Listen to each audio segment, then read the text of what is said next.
should know. I have never really liked you at all. I cannot hide it anymore.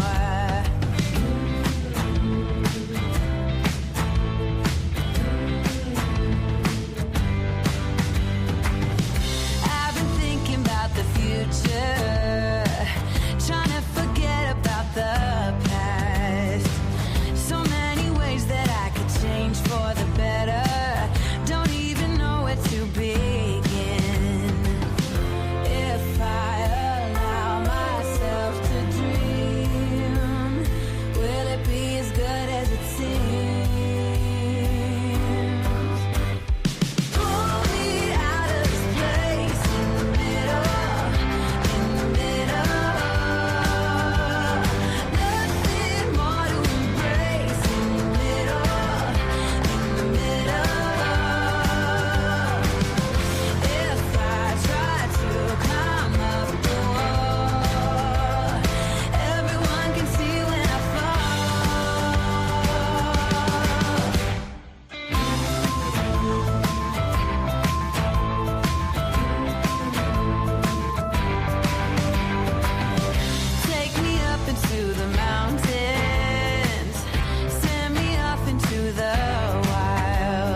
This is a true crime discussions channel. We speculate. This is all just speculation. Because it's true crime, it's for mature audiences only. There will be no children allowed, no exceptions. Everything on this channel falls under fair use. Please remember to like, comment, subscribe, and share. It's free.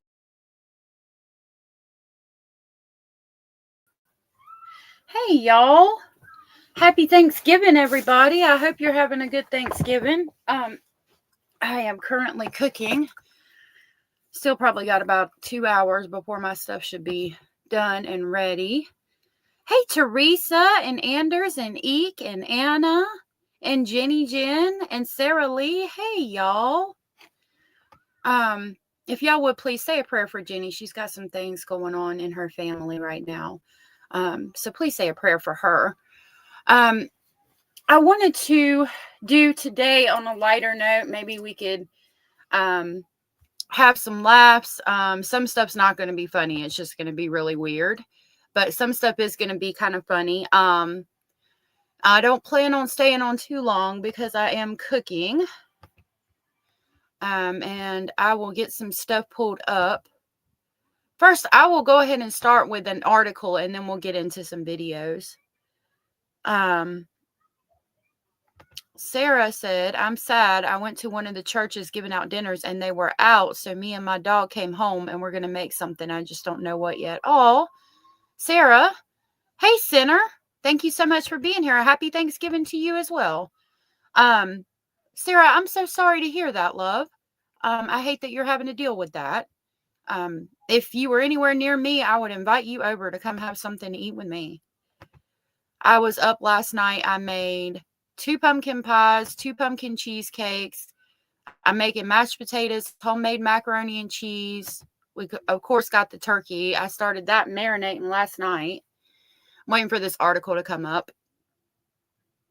Maybe. There it is. Okay, so we'll start with this little treasure right here of happiness. Let me make sure. Okay. It's pretty funny. I am not looking for any of that, but thank you so much. So the title of the article is A Florida Man Assaults Mom with Spaghetti Sauce, Hides in the Bushes from the Police. I was like, yeah, that's crazy. So, in Mililani, and I just spent an hour, 2 hours sitting on their couch eating malasada. Okay, I don't think that's a video for the Florida man, but it's from St. Petersburg, Florida, and it states a Florida man was taken to jail after he threw spaghetti sauce at his mother during an argument at their home over the weekend, according to an arrest affidavit. Anthony, 41, was arrested by St. Petersburg police on charges of battery and resisting an officer without violence. Here's a picture. On Sunday, shortly before 8 p.m., officers were called to a St. Petersburg home on Wahoo Drive after an argument turned physical. That Thako doused his mother with spaghetti sauce, which was found in her hair, police said. Thako initially ran from the scene, but later returned to the home and was found hiding in the backyard bushes.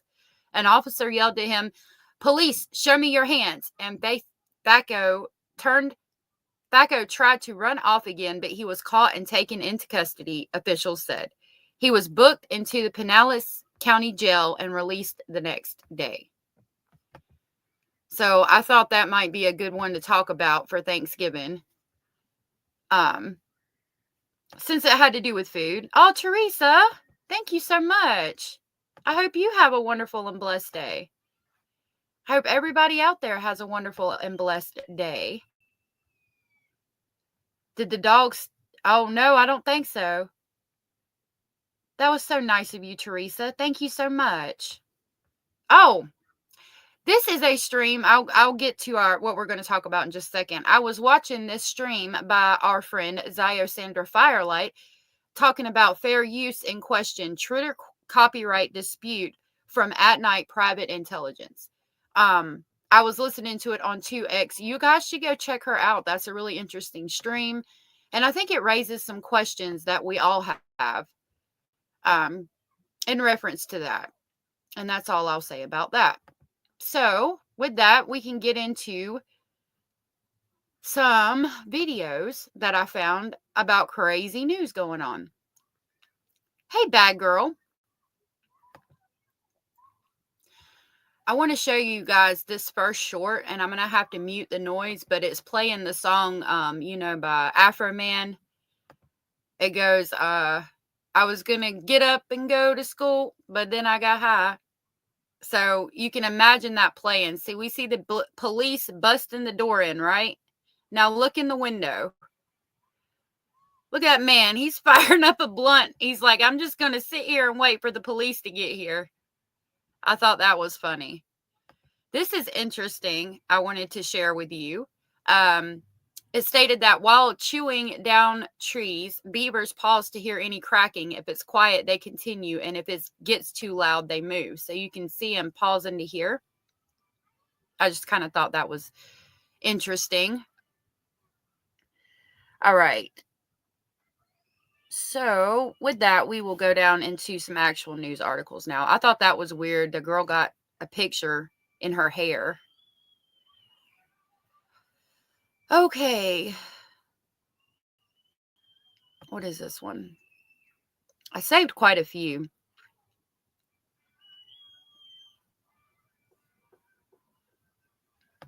Murder after shooting a man who would not share his chip. So this is an Akron man. Let me slow the speed down. Okay. An Akron man was sentenced to prison for attempted unaliving over potato chips. And this is from WKYC Channel 3.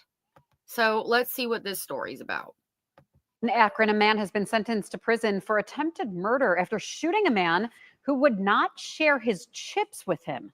It happened in November of last year when I don't know if I would share my chips with anybody else either, because they're mine. I would tell you to go buy your own. Melvin Wright asked the victim for some of his potato chips.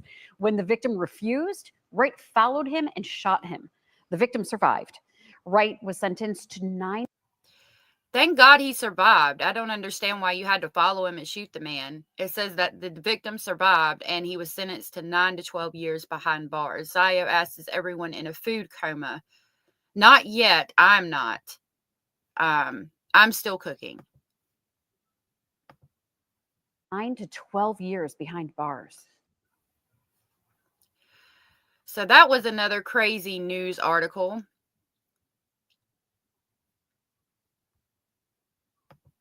Hold on a minute. We'll talk about that one in a second. I was going to try to keep it a little bit more funny before we get into the just weird and strange. I wish it would quit doing that. Lord, y'all, I will get myself together in a minute. It's possible that the parachute used by notorious hijackers. Yeah, so we can listen. Well, it's the world news. I don't know. I might get in trouble. Oh, here, this one's funny. So, 4 Los Angeles residents are charged. This is from 6 ABC Philadelphia, but it's talking about Los Angeles.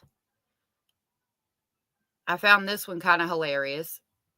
4 Los Angeles residents are charged with insurance fraud. Their crime could be described as creative while at the same time really dumb. I guess it's an A for effort, but F for idea. They dressed up in bear costumes, claiming real bears ransacked their high-end cars. Home surveillance. They dressed up in bear costumes, claiming real bears got in their cars and messed stuff up. Surveillance video shows one of the suspects inside a Rolls Royce. So the suspect is inside a Rolls Royce there, pretending to be a bear. If you watch the car right here, you can see it. And you can tell it's a human. Royce. The suspects also allegedly damaged some Mercedes models. Now look at the scratch marks. Does that look like a bear? Not to me. Police say they donned these costumes to try and pull it off and filed claims totaling more than $140,000. A fraud investigator was not fooled. Whoever's inside that video. Can you believe that? Like, yeah, I'm with them. A for effort, but F for idea. Hey, Sarah. vehicle is not moving like a bear. It's moving like a human. Maybe they should have watched a little Do you see the scratch marks? Like, that's not a bear. Stop it. bit of, the Nature Channel, some documentaries, because investigators noted other tip-off clues. The scratch marks in the car seem suspiciously symmetrical. Like, yeah, the bears don't, that's very You can see how the person in there is moving like a human, and that's how the insurance company knew it wasn't bears. bear-like. Worst bear since trading places with Dan Aykroyd and And the Bad News Eddie, Bears. yeah, Eddie Murphy. So yeah, that's the end of that article. I thought that was funny. Like again, A for effort, but F for idea. Okay, we'll go back to DB Cooper. I'll just have to pause it and talk about it because that was interesting. And then we'll get into some serious or more serious stuff. I don't know why I keep doing that.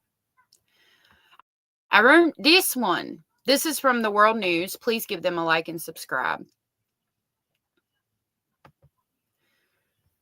Let me make it big.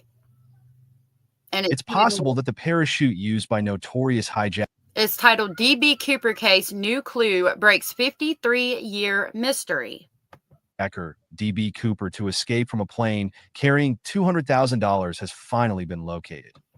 Do you remember that story? He, bear in mind.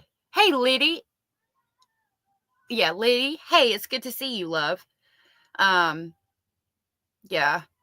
People do some stupid stuff. Bear my butt. I'm with you on that. Do you guys remember DB Cooper? He, I don't remember how he got the money, but anyway, I think he robbed a bank or something, and then he held up a plane, and then he got on the plane and jumped out, parachuted out of the plane with the money. I probably botched that story, but I'm sure you guys remember it.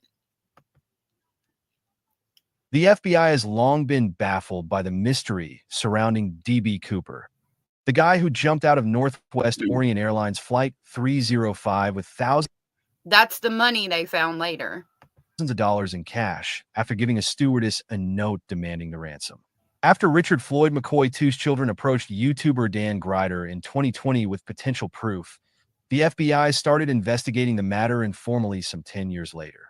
In July 2022, Shantae and Richard III Rick McCoy contacted Grider, who had been bought. That guy kind of did look like DB Cooper, and I think that's what it's going to say. Or I'm assuming they're going to say it was him. I think his body was never found. Right, bad girl. I think his body was never found. And Sarah Lee said, DB Cooper and all that money he took, you can look for answers, but that ain't fun. Get in the pit and try to love someone like...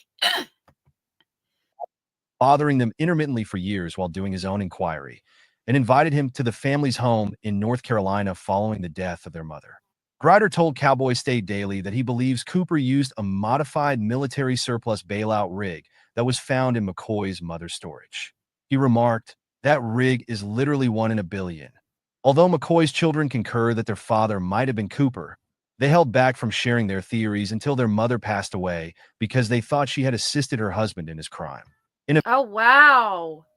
So they thought, yeah, y'all got that Limp Bizkit song stuck in my head now. They thought that their mother might have helped him get away with the crime, and so they never spoke about it until she passed away. That's crazy. In a video posted on his YouTube account on Monday, Grider said that the FBI had been investigating their most recent findings. The amateur investigator claimed that after seeing his first 2 films, one of which depicts him finding the parachute in the family's storage house, FBI agents got in touch with him. The FBI had not taken any action in the DB Cooper investigation since they shelved it in 2016 in anticipation of any fresh evidence. So, yeah, the case has still never been solved. I've never heard about the wife or mother either, and it's interesting that the kids felt she was involved.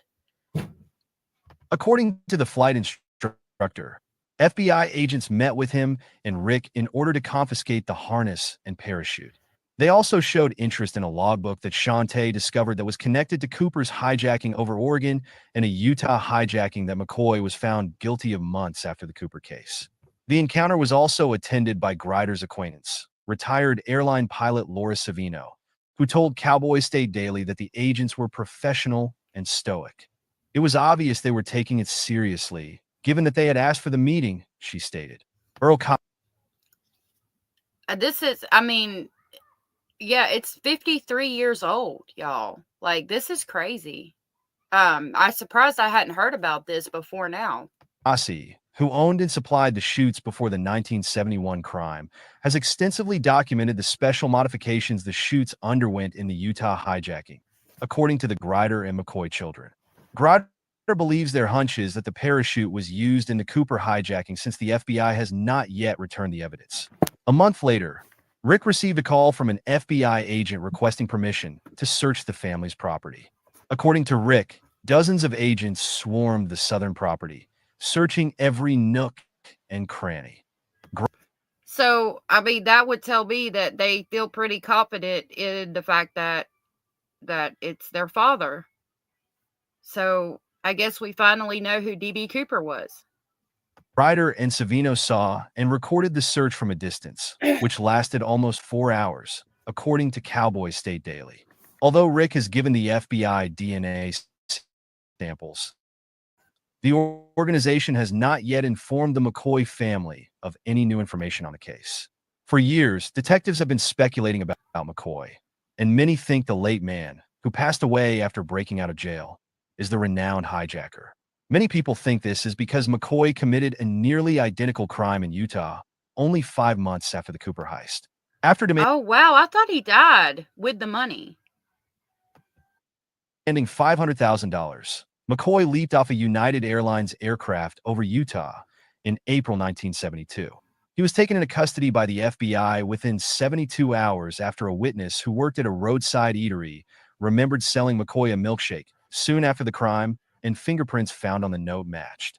He was probably not held accountable for the Cooper heist because the FBI raided his house without a warrant. After being See, that's why you got to have all your I's dotted and your T's crossed. found guilty of the Utah heist and sentenced to 45 years in prison, he and 3 other inmates managed to escape maximum security. While McCoy avoided arrest for 3 months, 2 were apprehended in a matter of days. Later in 1974, Yeah, you're not going to catch somebody that is doing heists like this very easily if they break out of prison. I had never heard this part of the story. he was shot by Virginia Beach police. Despite the widespread belief that McCoy was responsible for the Oregon theft, not everyone shares this opinion. Even though Grider has done it personally, retired FBI Special Agent Larry Carr, who briefly took over the case in 2007, doesn't think the hijacker could have survived the fall. Some critics claim that McCoy was too young to fit the description of the heist perpetrator, a guy thought to be in his mid-40s. I mean, I don't. Depending on what angle you look at somebody, could differentiate the years old you think they are. Like, depending on how the light is shining and how you look at somebody, they could look 10, 20 years older or younger than what they actually are. Grider dismisses those, arguing that McCoy is merely disguising himself. Furthermore, Grider is confident that the rig and parachute will show that they are their man. He told the Cowboy State Daily, "This will definitely prove it was McCoy." According to a June report by The Source, the FBI has denied true crime investigator Eric Eulis FOIA request in the past, but has We need to submit a FOIA request for this. not disclosed any new developments in the investigation despite possessing the material. Rick gave the FBI a sample, and he asked for the DNA profiles. In 1971, the FBI analyzed a clip-on tie that Cooper had left behind, but they haven't tested the knot's concealed spindle yet. Cooper's DNA might still remain on the spindle, Eulis said in his lawsuit against the FBI, but his attempts were futile. We know the FBI obviously pursued retesting last year by reaching I would love to know the results of that. out to Richard Floyd McCoy's son. So they've clearly reactivated the case, he said in a second FOIA request after a judge rejected his first one for the spindle. Therefore, The partial DNA they have recorded is either in a series of lines or a sequence of numbers, which is obviously agency record, according to the most current I wonder if we would even be able to get it if we requested it. testing in 2023 and the previous tests they conducted in 2001. There shouldn't be a justification that this DNA data is personal information because social security numbers were included in the other records made public in this instance under FOIA.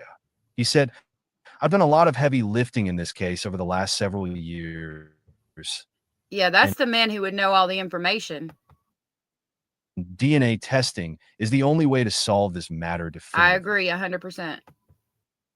According to the source, his plea was turned down during the summer.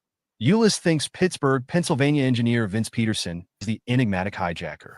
According to the DB aficionado, Peterson fits the evidence left by the notorious hijacker and was a Boeing subcontractor at a titanium plant. Well, I mean, that makes sense because he would have to be pretty familiar with those planes in order to do what he did. He has long since passed away and would have been 52 at the time of the crime. After examining microscopic evidence found on the clip-on black tie, DB left before he parachuted out of the plane. Ulis, who was 5 years old at the time of the plane jacking, first landed on Peterson's name. According to Ulis, a number of the particles were compatible with specialty metals utilized in the aerospace industry, including So, I mean, and that would make sense that if they found the particles that were used in the aerospace industry, that somebody could do a hijacking like that, in my opinion. Let me change this background real quick because when it moves like that, sometimes it makes people sick. I wanted to tell y'all real quick, thank you so much for being here and hanging out with me for a few minutes today. It's nice to take a break from cooking if you're cooking. I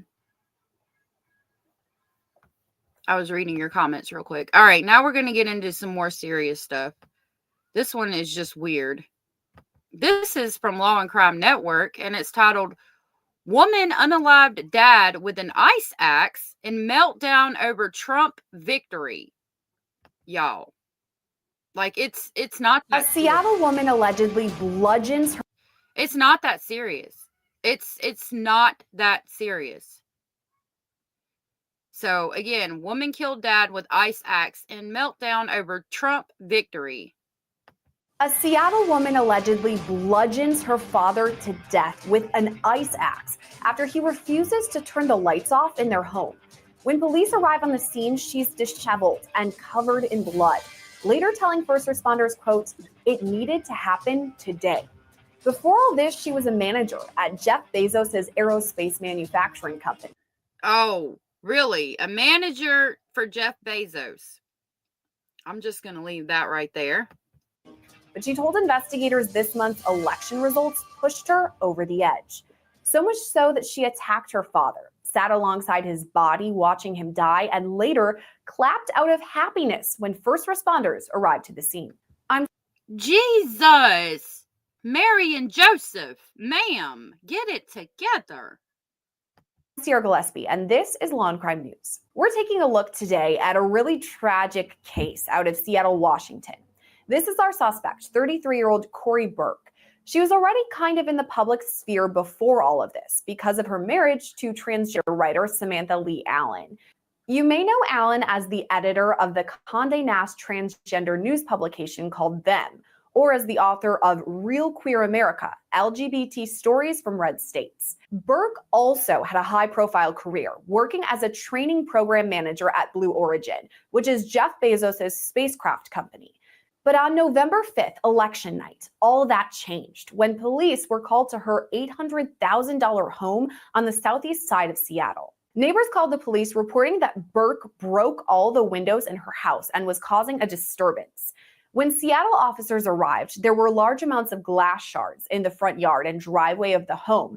This indicated the windows were likely shattered from inside the house. Why in the Sam, hello, are you shattering all the windows in your house? Like, this woman lost it over the election. Goodness. Good afternoon, Toxic, and thank you so much for being here. Bad Girl said, people get so unhinged. People get so unhinged, and they do. This is insane.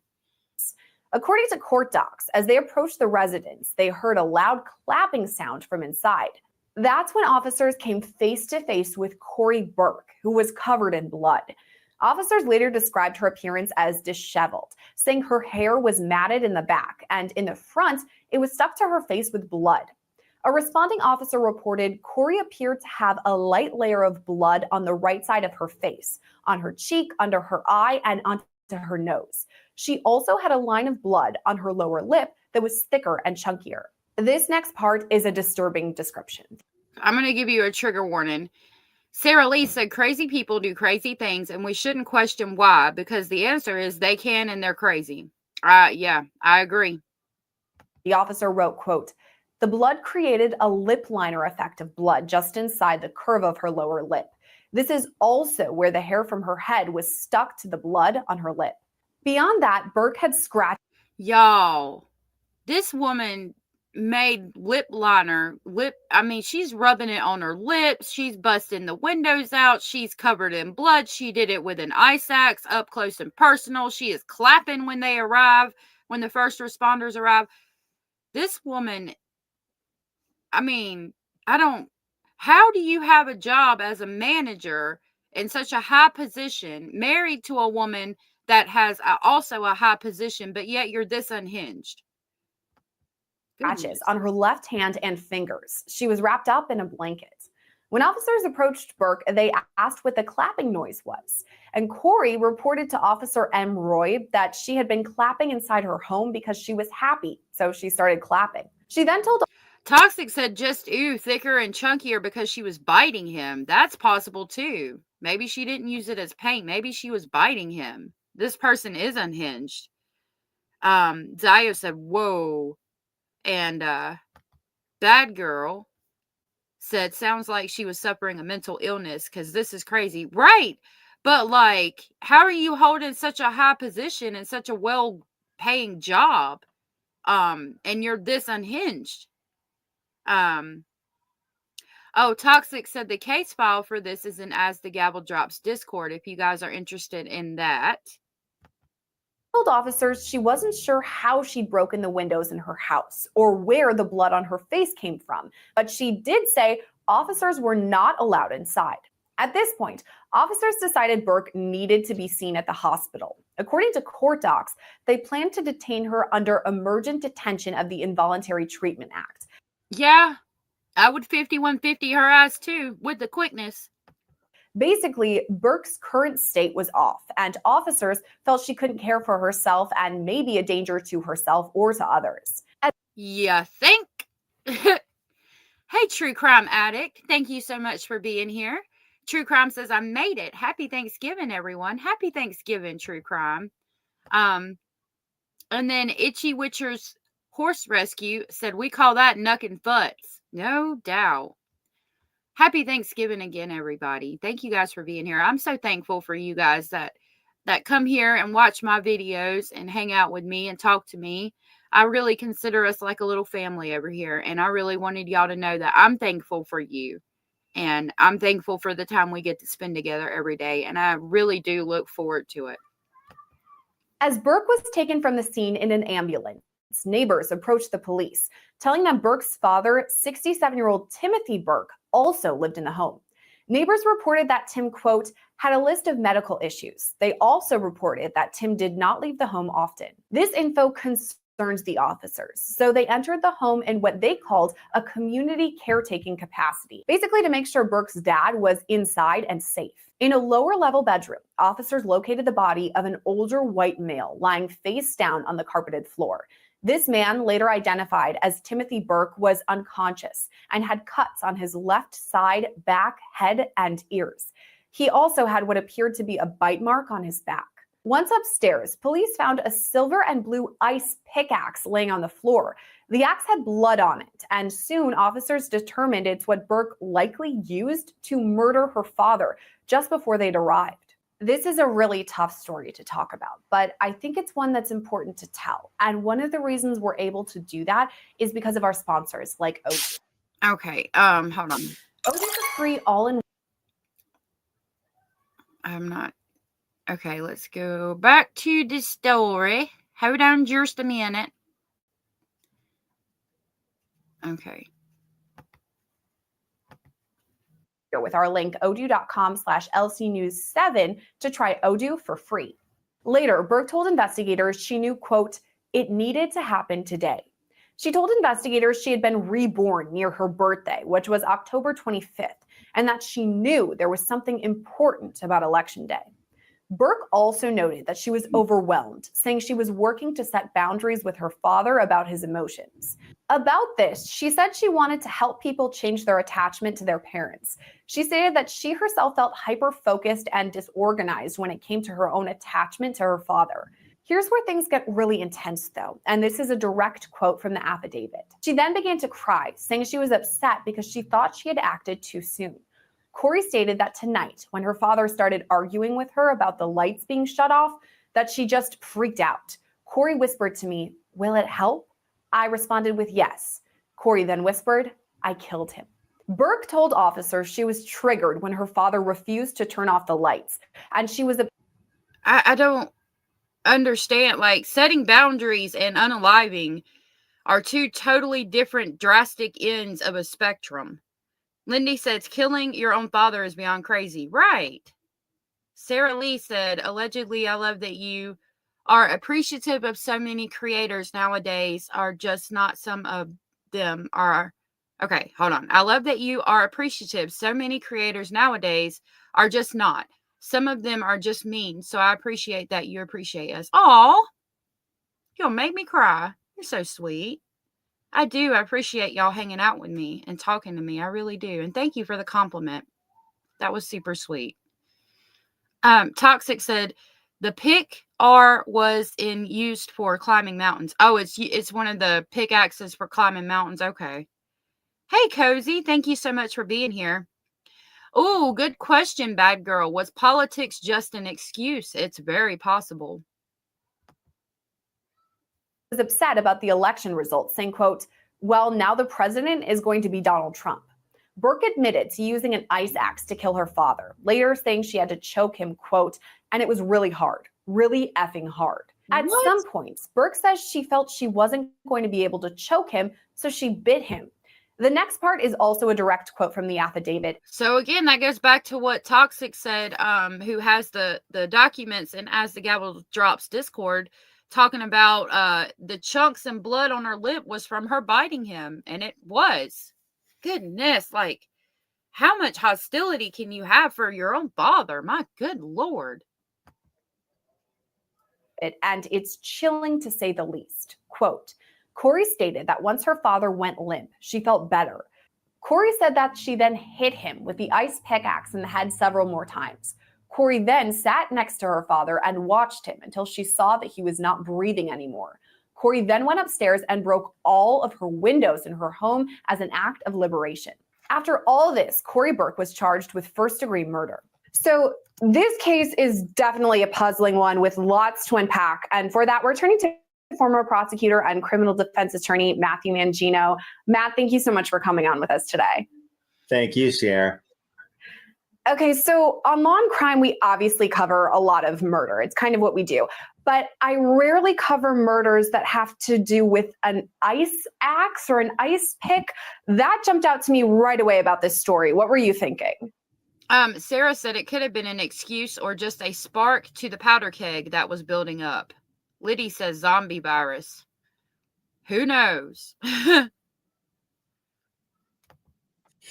Yeah, I mean, this is really a horrific story. A woman is accused of murdering her father, first trying to strangle him and then biting him and then beating him with an ice pick. I mean, or an ice axe. I mean, that's just really different, bizarre. Yeah, there's a lot going into this too, because there has obviously been this political divide with the election as of last week. And it sounds like that might have spurred this. There may have been a mental break. If I'm turning to like the defense attorney side of things, is that what you're thinking, that her defense may say this was a mental break? Yeah, I think that we can pretty much carve that in stone. Cozy said there's no excuse for this. It's her father, right? Exactly. This is extremely violent, true crime. It really is. It's astonishing. Well, I think that's the first place that they're going to look. And I think, there's some support for that. I mean, number one, the police officers who responded to the scene, sent her off with an involuntary sort of commitment where they wanted her to be evaluated for her mental health because of the way she was acting. She had blood on her face. The windows had all been broken out of the house. So even the police recognized that there was something amiss with regard to Corey Burke. That's going to be something that the defense is really going to want to explore as in much detail as they can, because that may be a mental breakdown that caused her to act the way that she did. And this is something we've talked about quite a bit throughout Law and Crime, but explain it to me a bit further, and maybe for audience members who don't exactly know. This would mean that at the time of the murder, Corey Burke was mentally incompetent to understand what she was doing. Is that right? I see y'all saying shabusiness. I don't see a shabusiness in here. If you're in here, I'm sorry, I don't see you. Hey, Gammy. Thank you so much for being here. Sarah said, not an excuse for a mentally healthy person. Being delusional is very much an alternate state of mind, and it absolutely is, Sarah. Gammy says, can't stay. I'm with the babies. Just want everyone here to have a blessed and happy Thanksgiving again. Allie. Aw, thank you. You have a blessed and happy Thanksgiving. I feel like I need to take a shower too after listening to this. Norma, happy Thanksgiving, and thank you so much for being here. Well, yeah, in a sense. So there's really two different ways of looking at this. One would be insanity. Okay, so an insanity defense requires that the accused didn't understand the difference between right and wrong. When they did what they did, they were totally, disconnected with reality. They thought that the victim was, a wild animal or was an alien, and what they were doing was completely justified. That's insanity. I'm curious if they're going to say that she thought she was a wild animal from what we've heard that she did. You know what I mean? Insanity is rarely used, and it's rarely successful, quite frankly. The other issue is mental illness. So is she suffering from some mental defect where maybe she did understand the difference between right and wrong, but she was so burdened by this mental handicap, this mental illness, that she...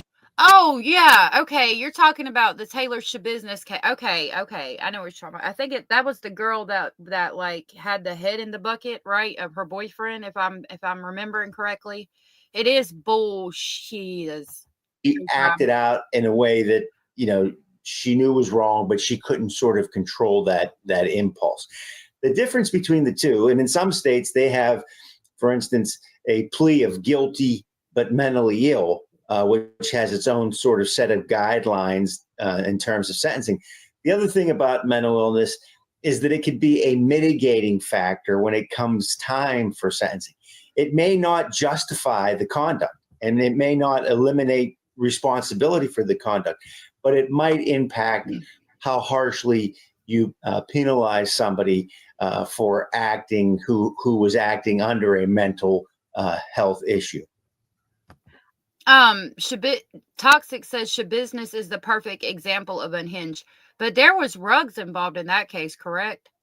I'm glad you brought that up and kind of explained it for everyone, because I definitely wanted to touch on the mental health side of things, because it does seem to be involved in this case. But if we're taking a look at the specifics of the case itself, a lot of things really jump out to me. I mean, we talked about this ice axe, but throughout the criminal complaint, there's so much more. I mean, she's literally caught red-handed with blood on her hands, on her face when first responders arrive. And this part was strange to me too. She was clapping, and she later told investigators it was because she was happy. She knew that her father had just been killed and she was happy.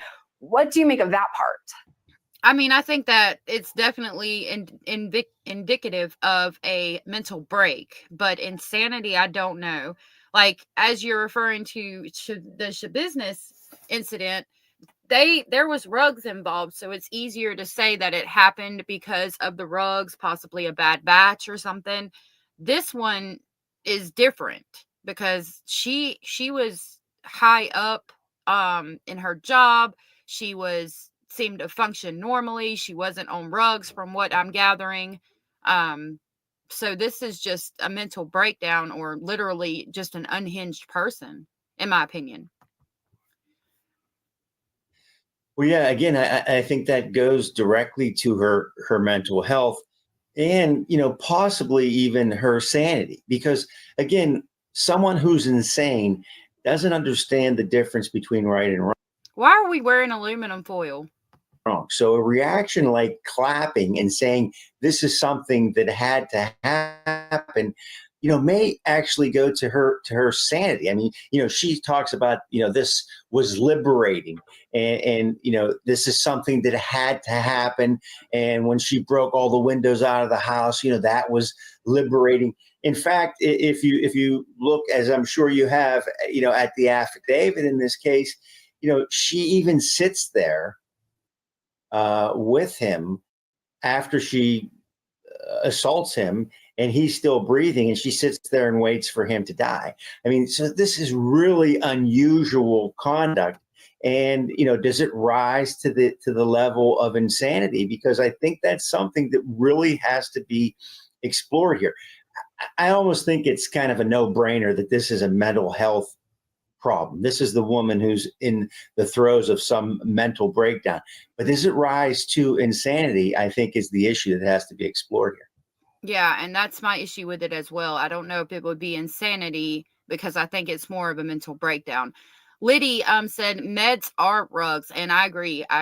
They're meds are rugs, and people can get addicted to meds and all of that. So yeah, depending on what kind of meds she was on could have played a role in this.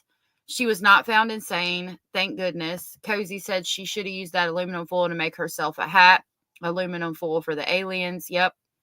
I like how the British say, they say aluminium. Aluminium. Yeah, it's funny. True Crime said if the insanity defense doesn't work, her next claim will be that her dad essayed her. I don't know. I don't know.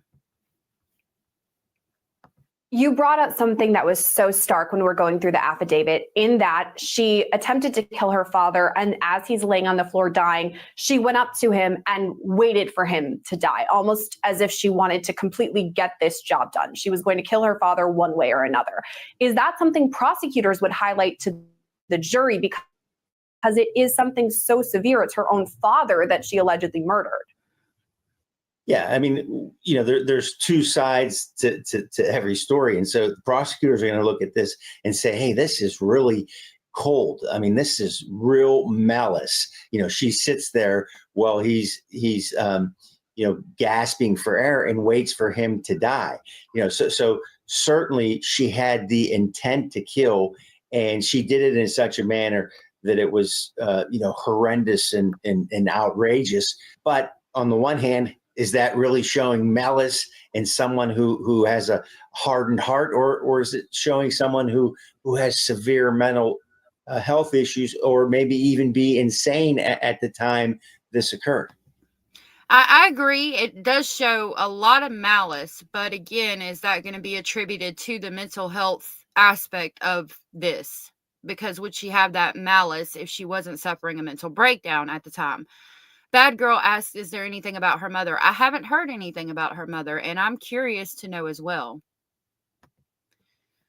Leading up to the murder, too, obviously she's mentioned a lot about the election. You mentioned the liberation when she smashed out all of the windows, but she also told investigators that her dad wouldn't turn off the lights. They kind of were in some sort of argument, and then she basically snapped because she wanted the lights off and he wouldn't turn them off.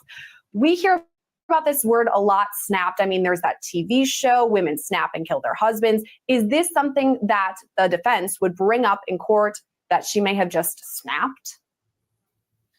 Well, I think they're going to use that in some way to try to establish that she had a mental health breakdown. So a lot of times we hear about someone snapped, and often that's a lower form of homicide if there's a legitimate reason, for snapping. So, the typical story is, somebody comes home and their spouse is in bed with another person and they kill that person. That's in the heat of passion.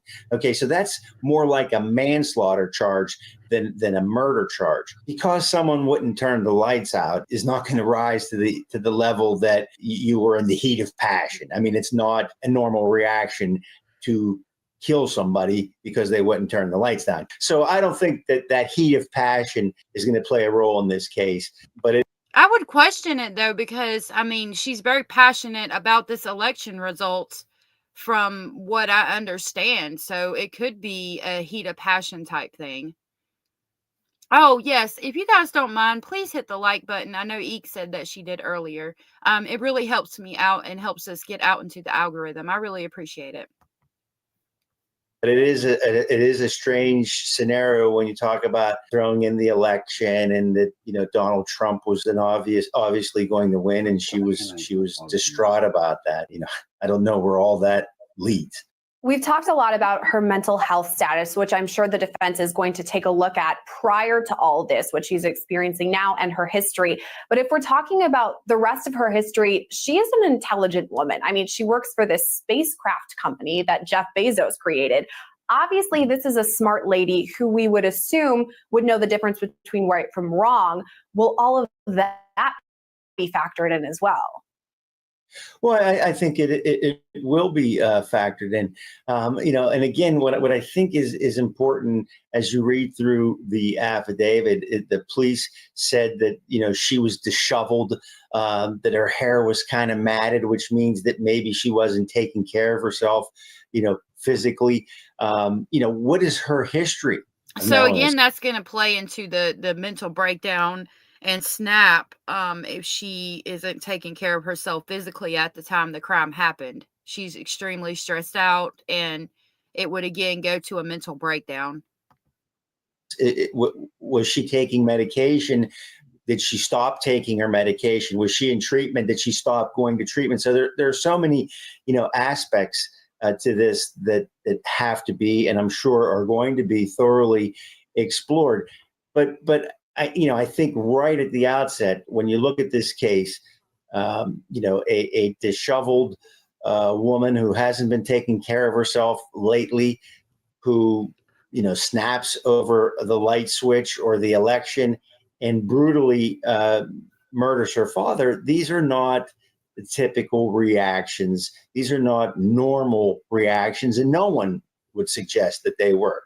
The question is, what's her responsibility here? Did this mental health issue impact her so much that she couldn't control herself, or was she just in a bad state of mind and reacted in an abnormal way?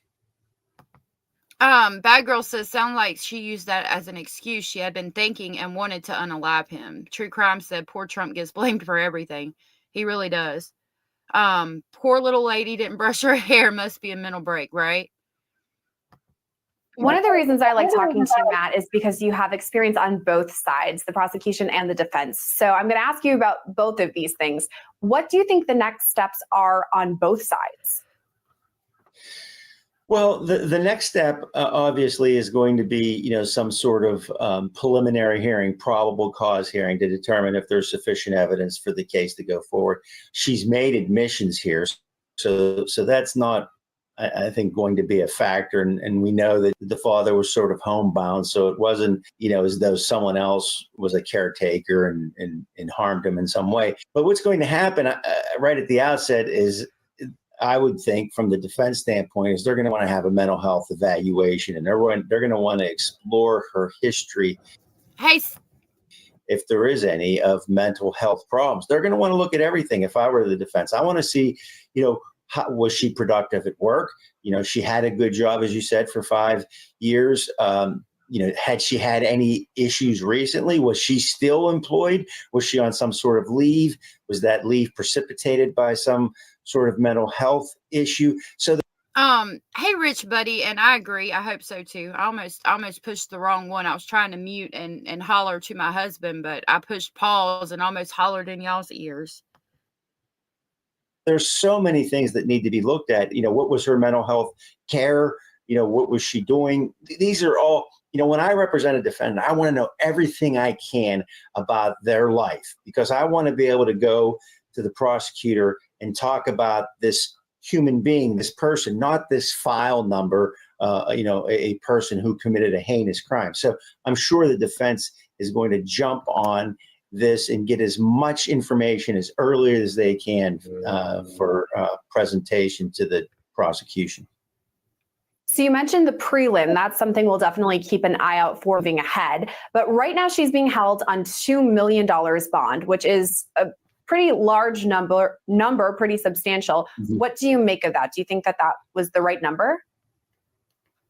Well, the question is, in her situation, is she a danger to society? Would people be endangered by her being released and on the street?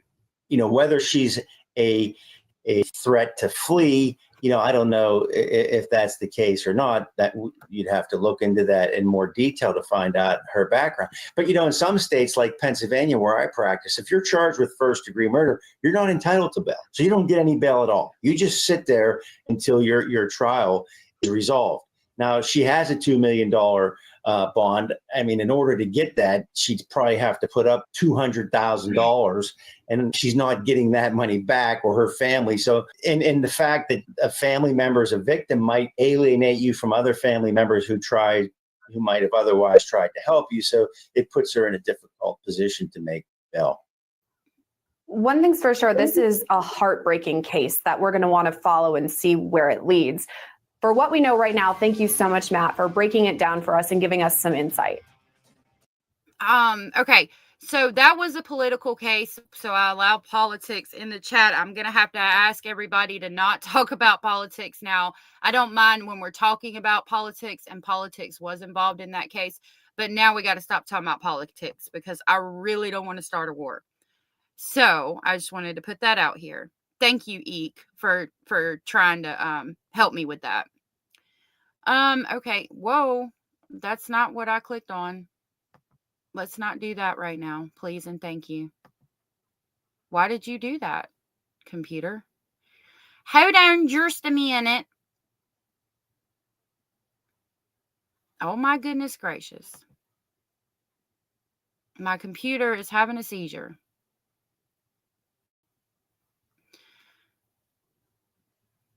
Okay. Thank you so much, crazy computer. Okay, so we'll watch this one next. This is called from Law and Crime Network, and it's titled Bizarre Furry Frenzied Unaliving Leaves 3 People Unalived. So let me back it up and pause it, and then we will unmute it.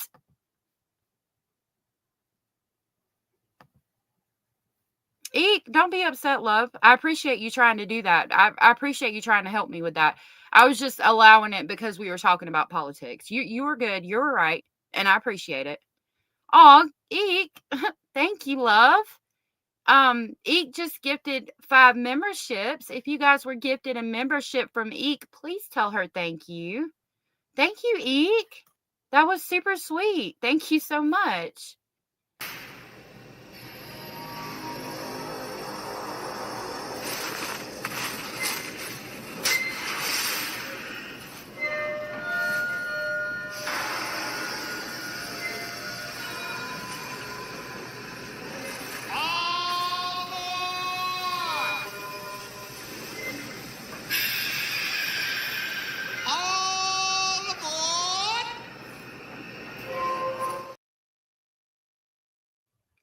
Thank you, Eek. That was super sweet of you. If you guys were gifted a membership, please tell her thank you. Yes, Eek. All right. So this is another crazy news story. And again, it's titled Bizarre Furry Frenzied Unaliving Leaves 3 People Dead. Now, let me just state, I know there's a whole furry movement. I think that the little animals are cute, personally. I think it's a cute little thing to do. I don't find it kinky. Some people do. I like the time that's spent in making the little mask and stuff. Like this one is wearing some kind of like Chinese or Japanese Komodo looking thing. Like I like that kind of stuff. That aspect of it. I don't get much into the kink aspect of it, but I'm sure this involved that. I'm wondering where Abellis is too. Abellis, we are summoning you. Abellis was here yesterday. Yeah, but it's smexual. Yeah, that's the issue I have. Like, I think they're cute, but it is smexual. So we're gonna listen to this again. This is from True Crime Network, I think. As a self-proclaimed furry found guilty of plotting the murders of 3 people so he could be with a teenage girl. I dive into the details of this sad and bizarre murder plot out of California and why the case isn't over just yet. Well, I didn't know the teenage girl. I haven't watched this, so it has to do with a teenage girl? My goodness. Stop it, y'all.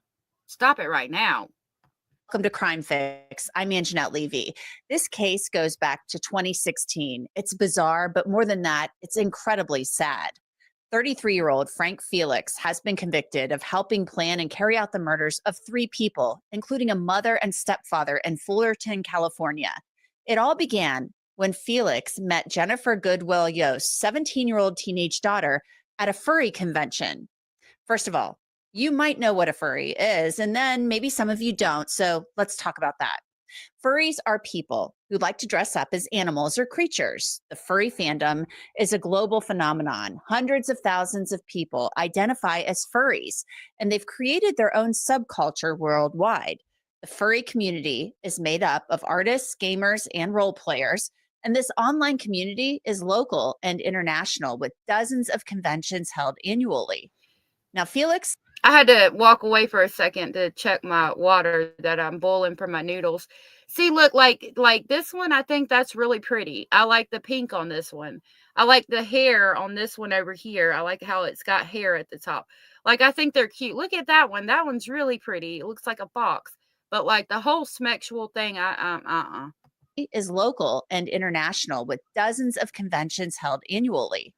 Now, Felix was a part of this furry community, and he was obsessed, according to the Orange County DA. And he became infatuated with Jennifer Yost's teenage daughter. And I have to be clear about this. Jennifer Yost was also a furry, as was her husband and her teenage daughter. Oh, why we got the teenage daughters?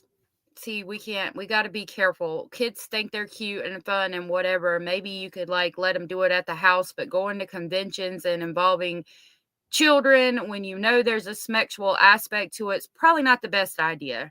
Itchy, everybody's saying enjoy your dinner. Itchy, I hope you have a good Thanksgiving and that your meal is fantastic. I saw something, I forgot what it was. Okay, so we'll continue. Felix and the teen became romantically involved, which concerned Jennifer and her husband, Christopher. So when the Yosts expressed their disapproval over the 8-year age gap, that's when Felix voiced his feelings on Facebook using another first name. I was the only person to really satisfy you in all ways possible. Sad thing I know is you are trying to kill all those feelings and try and never come back to you, but you will. It's in your nature. I just hope you're going to regret everything you've done to me and everything you could have done and live with that guilt you've out on yourself every day. And 4 days before the murder, he messaged a friend discussing his plan. I might be assisting someone in murder. Wow. Later in the conversation, he adds, it's just killing an animal. On September 24th, 2016, the Orange County DA says Frank Felix provided a shotgun and ammunition to kill Jennifer Yost and her husband, Christopher Yost, the 17-year-old girl's stepfather. Joshua Acosta is an Army veteran who's now serving life in prison. He's already been convicted for shooting and killing the Yosts and their house guest, Billy Butcher. Acosta shot Jennifer in the face as she slept and then shot Christopher as he tried to escape through the patio door. The 17-year-old girl, according to the DA, had already left the house and was in a vehicle with Felix before the shooting started. Sadly, the Yost's 6-year-old and 9-year-old children found them dead when they woke up. Can you imagine? The teen is now in her 20s and was given a form of immunity to testify against Felix and Acosta at their trials. Felix will be sentenced in January. The Orange County DA, Todd Spitzer, issued the following statement. 2 little girls, 6 and 9, went to sleep not knowing the last time they would see their parents would be when they woke up to find them shot to death. The trauma inflicted on those little girls, compounded by the loss of both of their parents in such a violent way, is beyond heartbreaking. Violence is never the answer, and a sick and twisted plan turned into life behind bars for 2 young men. I want to tell you about Upside. It's a free app that gets you cash back on things like gas. That is sad. I mean, there's kids involved. I just don't like the fact that there's kids involved in any aspect of this. Hold on just a minute. Oh goodness. Sorry, y'all. Hold on. Hold on. I'll back it up. This one is absolutely awful. We have a 6-year-old and a 9-year-old girl.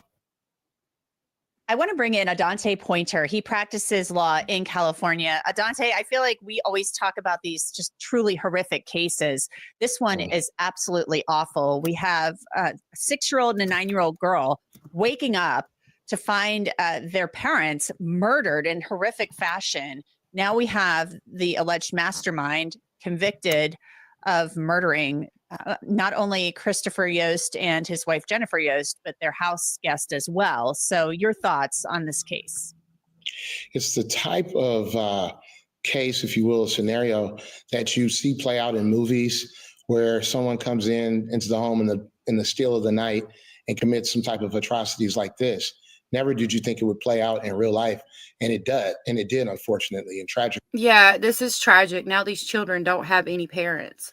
Sarah said it's a very important rule not involving kids anywhere near the kink community. Yeah, like your fetishes and kinks, that's on you. You do what you do and what makes you happy. But yeah, the whole involving kids in it and the, I don't think that they need to be anywhere near that. And I'm glad that that is a very important rule in that community.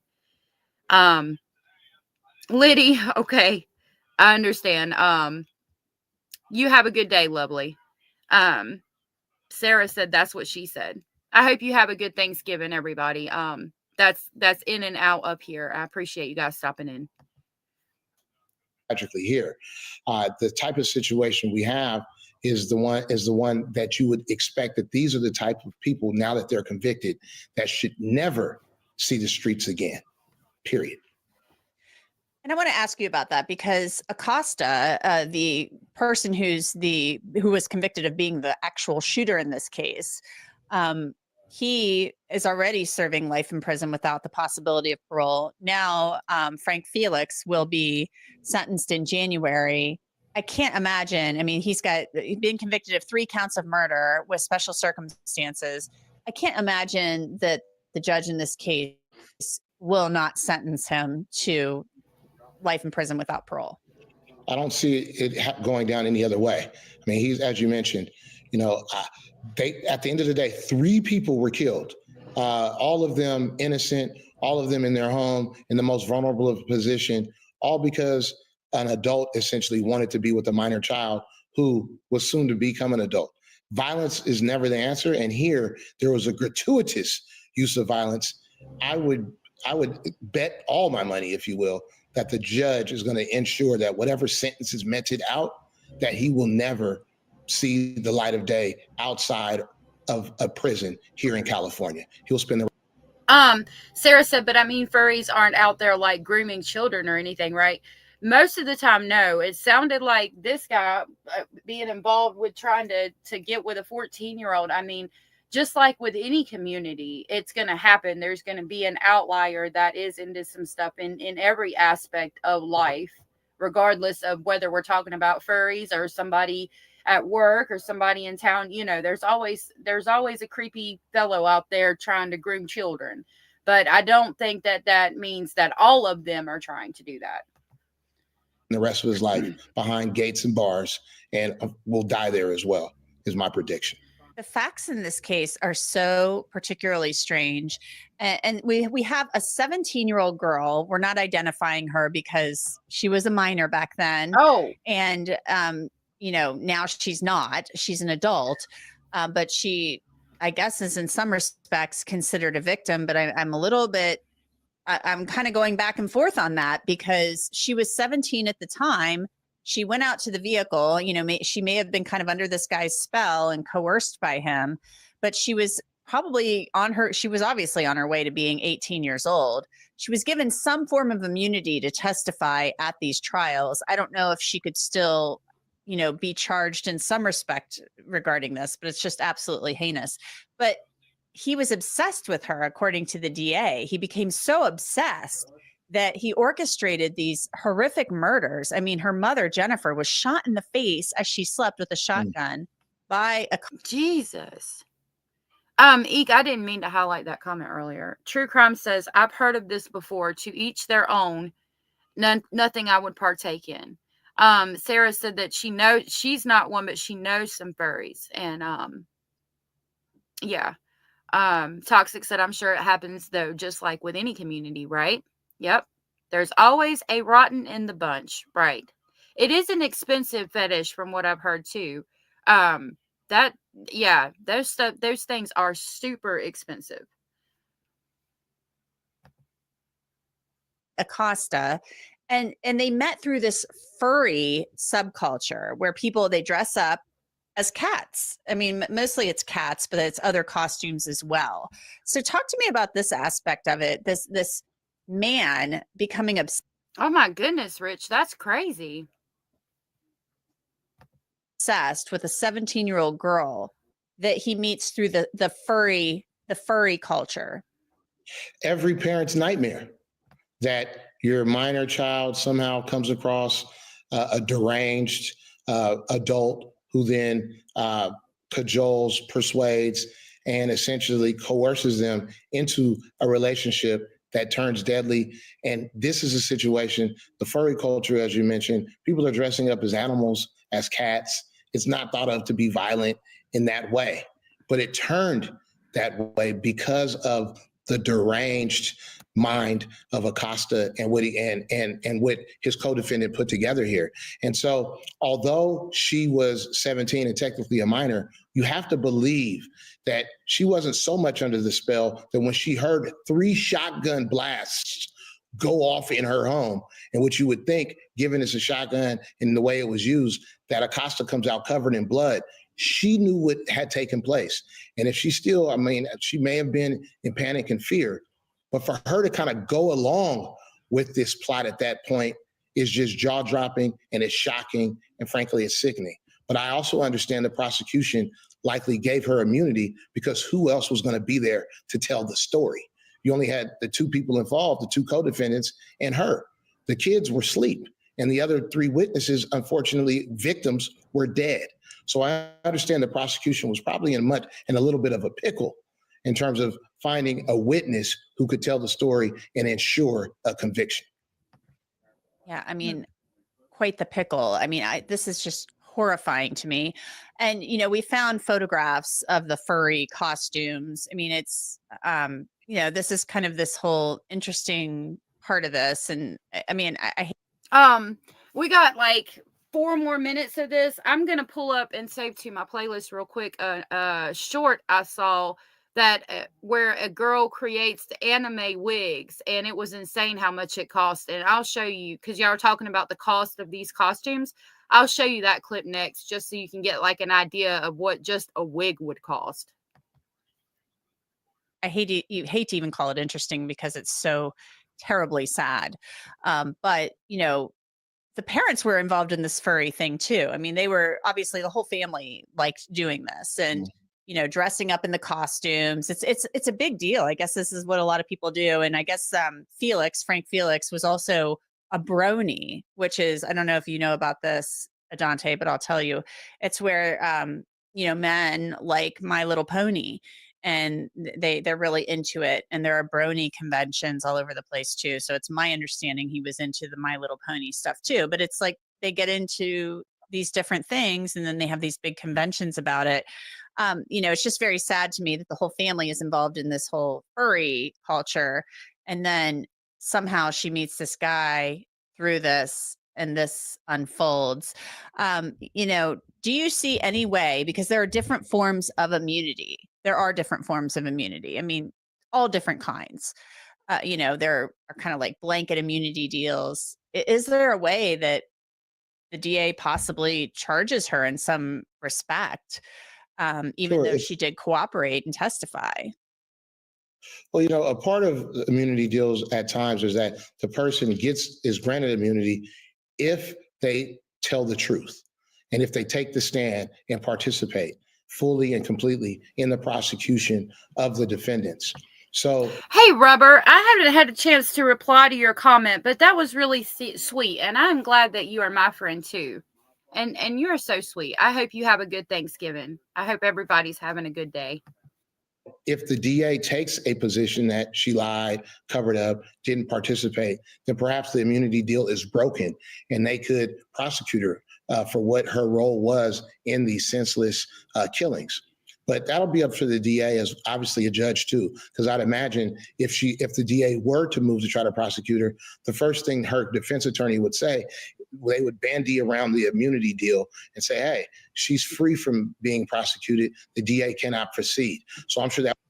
All right. So we got the gist of the story. I'm not going to continue to talk about, go over all of that because I don't think that we'll watch the trial. Let me refresh this because I just pulled up that clip. I hope I don't get in trouble for the music that's in it. Hold on just a minute while my computer loads.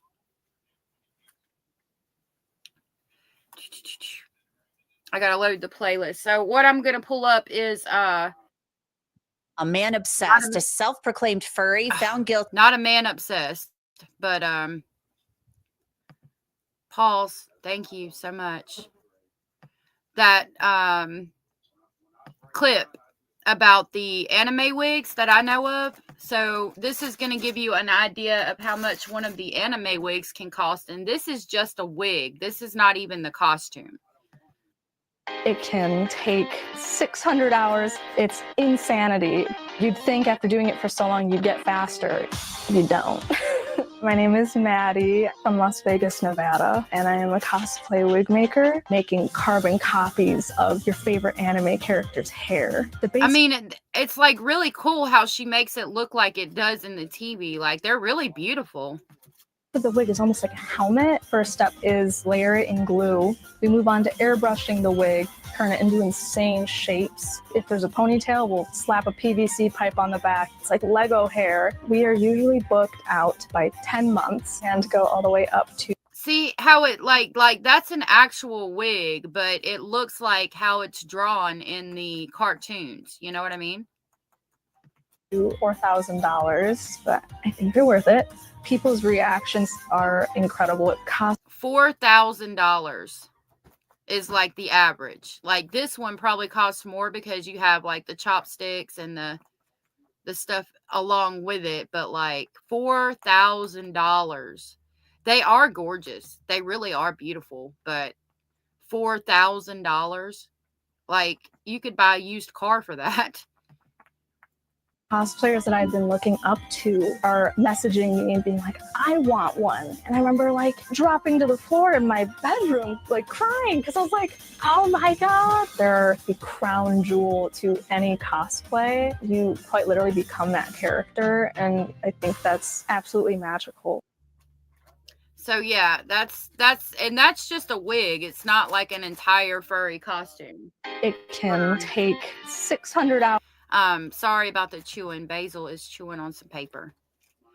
Yeah, they're absolutely beautiful, but like, I mean, and that's just a costume. That's not, I mean, that's just the wig, not an entire costume. Okay, I think there was one more. Those are just shorts. Do. Okay. Okay, so we can go to this video shows Predator posing as a 14-year-old girl to have Smex So this girlfriend, not your daughter. To have sex with teens, says the prosecutor, and this is from Law and Crime Network. After this, I'll have to go. Okay. Have you contacted your parents? So this lady is posing as a 14-year-old girl. So this girlfriend, not your daughter. Okay. Have you contacted your parents? That's Alyssa Zinger, a former grocery store bakery worker sitting in a holding area with her teenage boyfriend.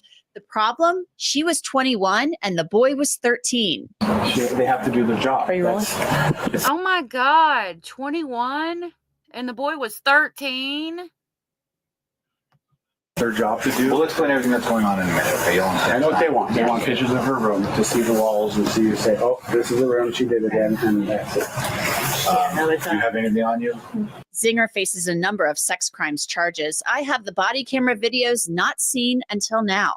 Welcome to Crime Fix. I'm Anjanette Levy. I've told you. That's sweet. Yeah, she might like them.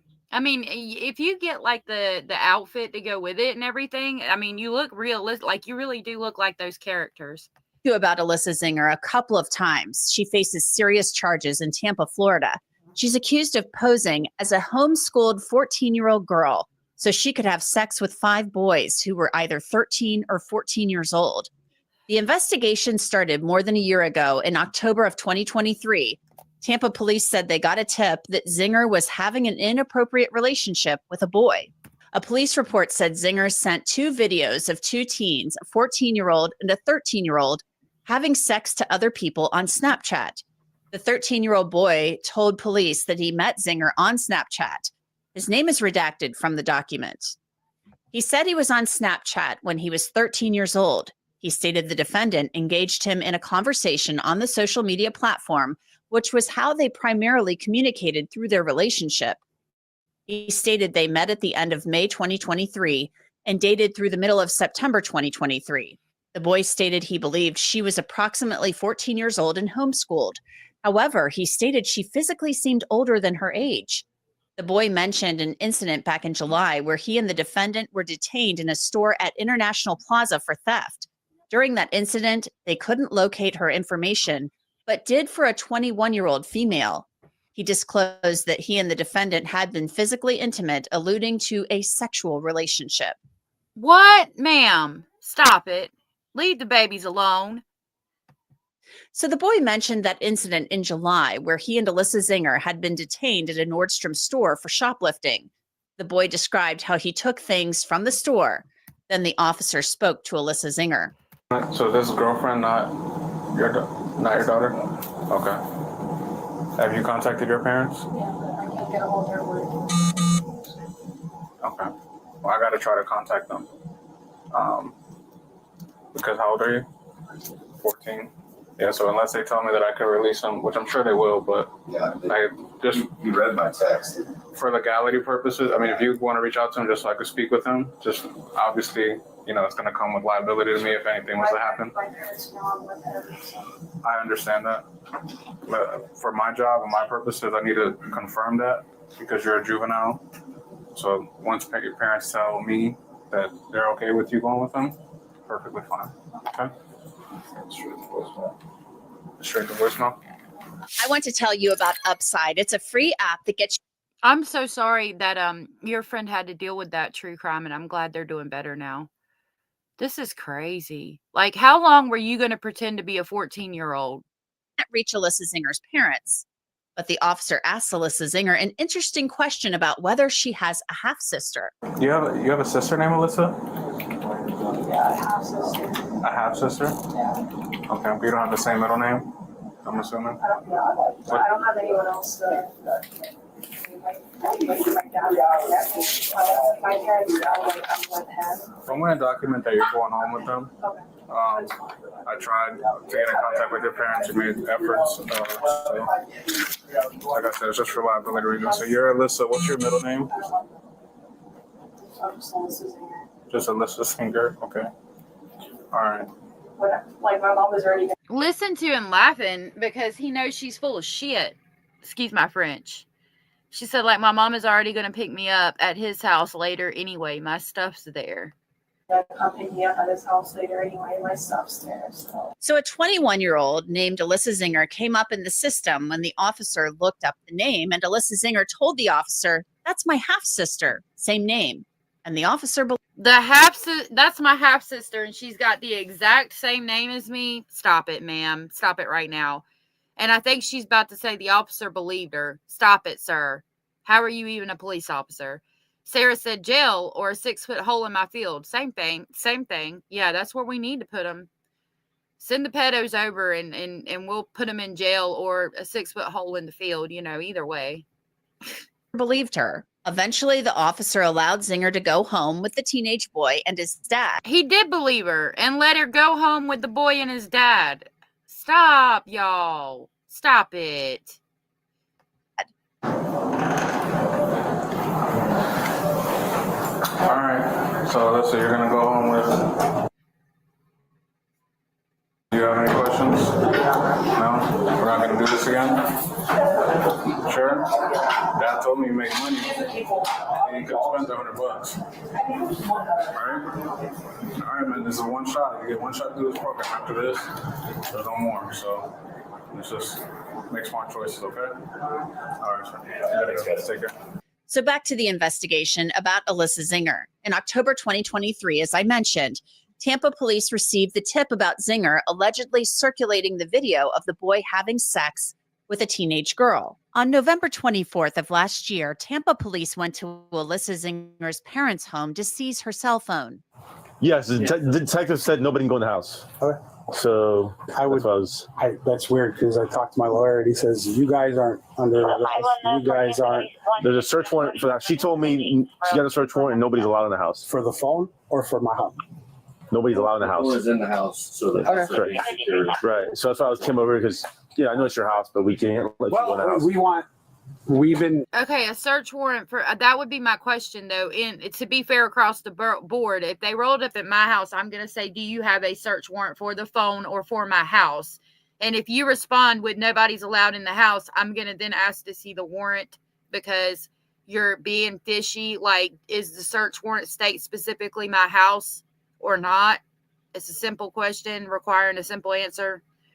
Sidebar, as I should say.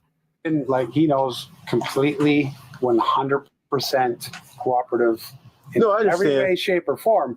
But we want to make sure that you guys are doing the right thing too. No, absolutely. And first off, and we have body cameras, so right. And first off, your lawyer can request anything. Perfect. And first off, like I said, we've from the get-go has been doing nothing but being 100% cooperative. Right. So show me the warrant. Does it say my house or cell phone? The detective called me and said they're on the way to you.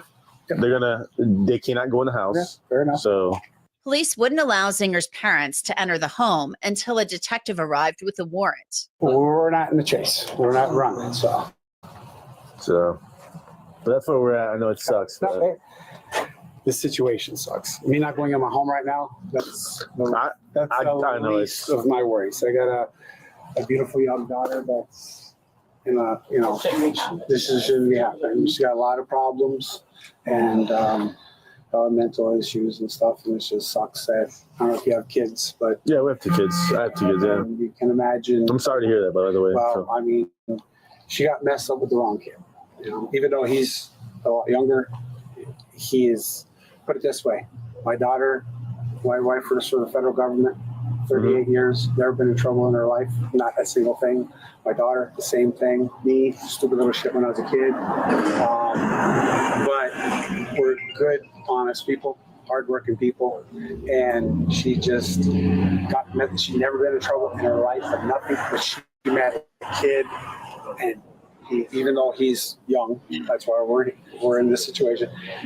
She never been in trouble in her life until she was 13. But sir, your daughter's 21 years old and that boy is 13. You cannot blame that child. I mean, stop it. Sarah Lee, you're good, love. Thank you for listening. True Crime said, also, as for the search warrant, and can contact your attorney as soon as possible. Never talk to police without your attorney. Yeah, absolutely. I preach that over here on my channel. I don't care if they asked you if you went up the road 3 miles today and you did. You better, I'm not answering any questions till I get my attorney. Don't do it. Don't do it. And this kid's like insane. Like, Alyssa Zinger's father claims Right. the teenage boy he's referring to fired a gun at people near a river. And he suggests that despite his daughter being older, the teen boy was a bad influence on her. like I said, my daughter's never been in trouble in her life. This kid is 14 years old. He's got girls at his house videotaping them, making porn at 14 and shit. And my daughter's 21 or 22. She was a virgin until she was 21. We got this kid being a freaking, this unbelievable. Y'all, yeah. Eek said, I hate this dude. Bad girl said, just STFU. Daddy, your daughter is a pedo, period. Eek said, fix your daughter. True Crime said, OFFS. We know what that means. He's 13. Like, stop. Yeah, right. Like, your daughter may be all these things, but sir, she's 21 and he's 13. I don't know what to tell you. I mean, stop your daughter. Your daughter is the one in the wrong here. That boy, I mean, has his own issues that need to be dealt with at his house, but he is 13, sir. Stop it. I don't know the details or anything. I know. What's the gist of it? It sucks. It's horrible. Absolutely. I'm sure it's a terrible situation. The detective went. I think it does, Anders. Anders asked if it counts as grape. So I think it does. Because of the age difference, it's so steep. I think it does. Into the home to seize the phone. The video is blurred once inside, and the phone appeared to be out of battery. I think it looks like it has airplane mode on, I think. Go up, I think. No, yeah. That red one. What is that? Oh, is that the the portrait thing? Oh, never mind. So I don't know. All right, well. And I'll look you both dead in the eye. I do not know her passcode. Yeah, that's fine. I mean, I'm not I'm trying gonna get into it. Yeah, I'm not trying to You get know, into it. we give you every right and want you to, do what you have to But it do. says But no we're service, and then I was trying to see like what, because if Wi-Fi calling isn't enabled, like if Wi-Fi calling is enabled, then I could call it while it's on the Wi-Fi. But I was trying to get that screen and I couldn't. So when I went to there should be like I don't know how to get her settings.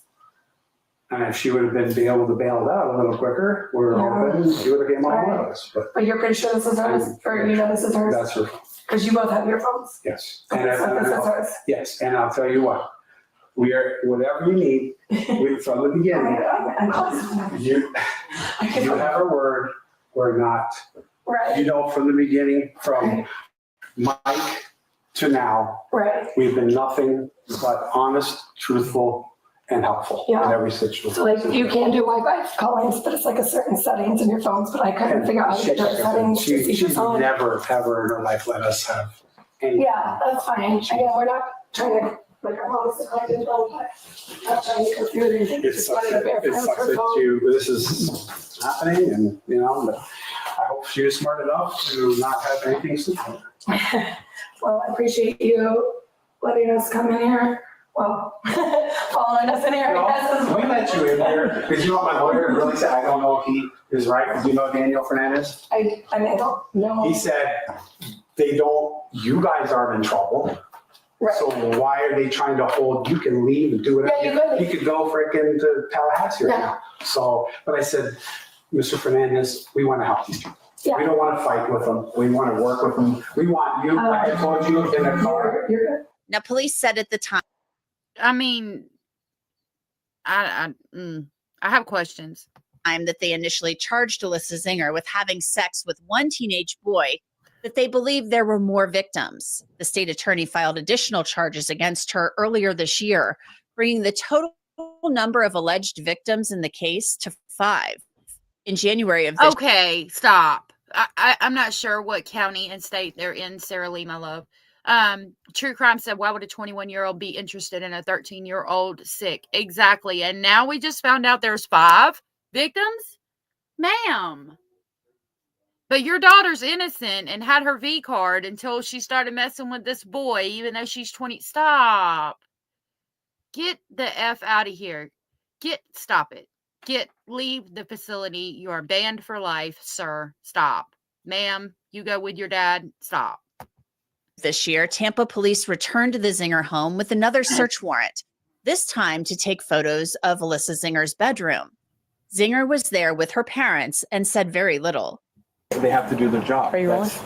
It's their job to do. We'll explain everything that's going on in a minute. Okay, I know what they want. They want pictures of her room to see the walls and see, say, oh, this is the room she did again, and that's it. Do you have anything on you? Phones, tablets, anything? I have my. No weapons or anything like that. Absolutely. No weapons. No. Perfect. I appreciate it. We're not going to do something. Once again, this is something procedural. If there were, like any additional charges or anything like that, we would have communicated that with your attorney, and your attorney would get in contact with you guys, to make those kind of arrangements. We want everything to be as civil as possible. Whenever it comes to executing residential search warrants, that's something that they're not privy to with that information. And that's something that we have to execute in, a capacity of maintaining the integrity of the investigation. Okay. So we're not trying to scare you or anything like that. And this morning, like I said, we were talking a moment ago, that is all procedural. Trust me. It's a headache for us to put all that together too, whenever we know that it's nothing that's probably going to be needed. But because historically it's just a simple call would have said, hey. I know, but they won't let us do that. You guys might do that. Other people. If I had to guess, I would say probably Florida or somewhere down south because of these leaves right here. This plant, it only grows in as far as I know, it only grows in the south. It might grow out west. I think it has to be hot for them to grow though.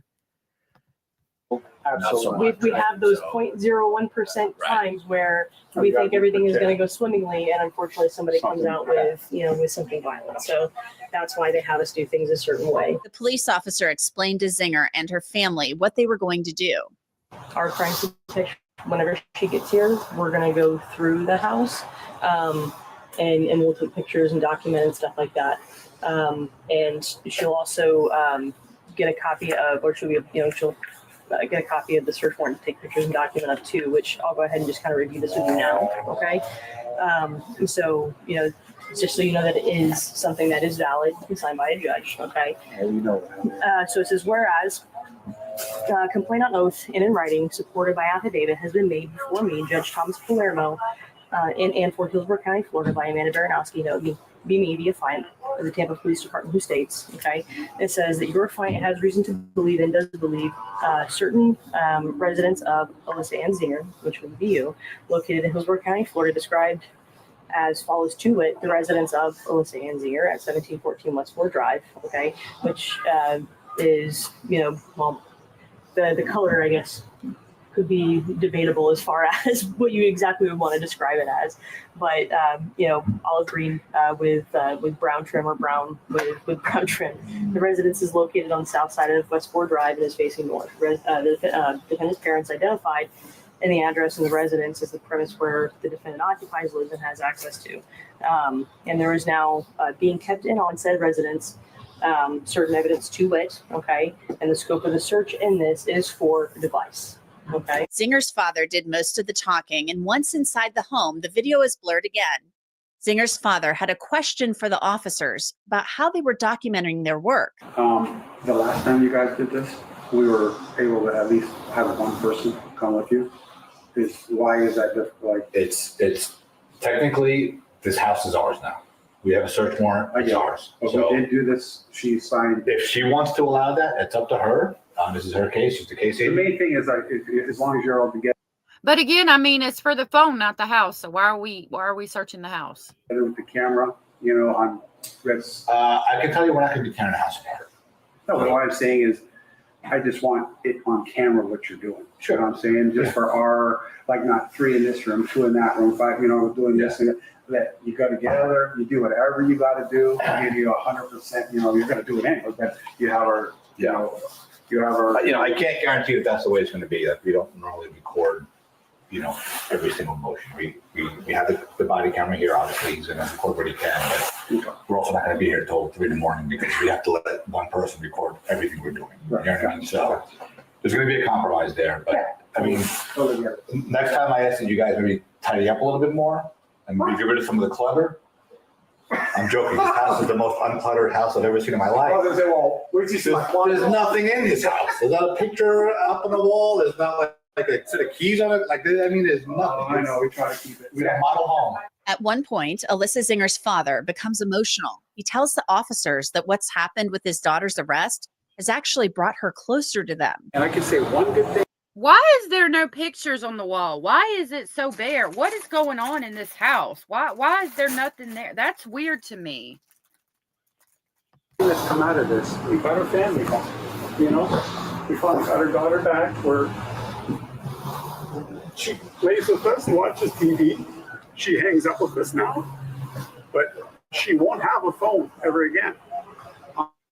When they came in to look for that phone, there was an iPad and a phone on the table. I looked at it and she goes, "Is that the phone?" I said, "I do believe so." I say, "This is her phone here." Ha ha ha. No. I handed her the phone. I said, "I do believe it." And I even said, if you watch the body cam, I said, "What model is this?" I'm not sure. I got like a freaking 8, you know? So she took the phone and that's that. Now, I wasn't trying to be manipulative. And in fact, tell you this. Why is it so bare? Like there's nothing. This is weird to me. And it's weird to me that he was like, she will never have a phone ever again. Sir, she's 22. How are you going to keep her from having a phone? Someone's trying to hide something. The phone was dead. I said, "You want to take your phone and leave?" Which I could have said if I was not trying to work with the people. But what did I say? I bet you watched the cam. I said, "Ma'am, there's a charger right there. Go ahead and charge the phone." Like I said, I'm just telling you. making a statement that the phone I just want to let you know we're being transparent. As police continue their search of the house, Alyssa Zinger becomes concerned that photos might be posted online. They're gonna like post these pictures soon. They don't post your pictures. This is for their investigation. Okay, well, There's nothing to be anybody's that's my business. stuff. Yeah. That's nobody's business. They just got to do their job. They got to take pictures of what they need to do. And I think you guys should leave. I can't. Well, I mean, They surrounded the whole car. Like I literally can't. I don't think they meant it like that. Well, there's 5 cars. How do I back out? No, I can't. She has her own car, but you're going to say she can't have a phone. Like, how is she supposed to contact you if she gets in an accident? I mean, I don't, that's just not even logical to be like, she's never going to have a phone again, especially considering the fact that she has her own vehicle and you're telling her to leave right now or giving her the option to leave. On the hot tub. My back hurts. My clothes. Did they hear a collapse? They all. What, in her bedroom they do that? They do all that? broken, and it's heavy. I think their main focus is Gonna collapse. Yeah, they hear about my room, not that. That's what they're worried about. Hey, they're doing their job. So, they're going to do their job.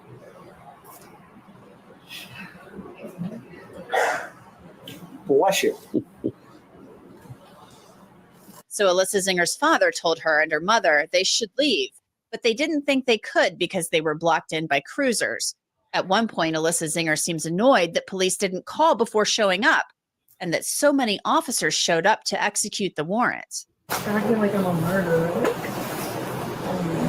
They got to protect. Hey, they don't know who here. They got to protect themselves. This is a crazy world.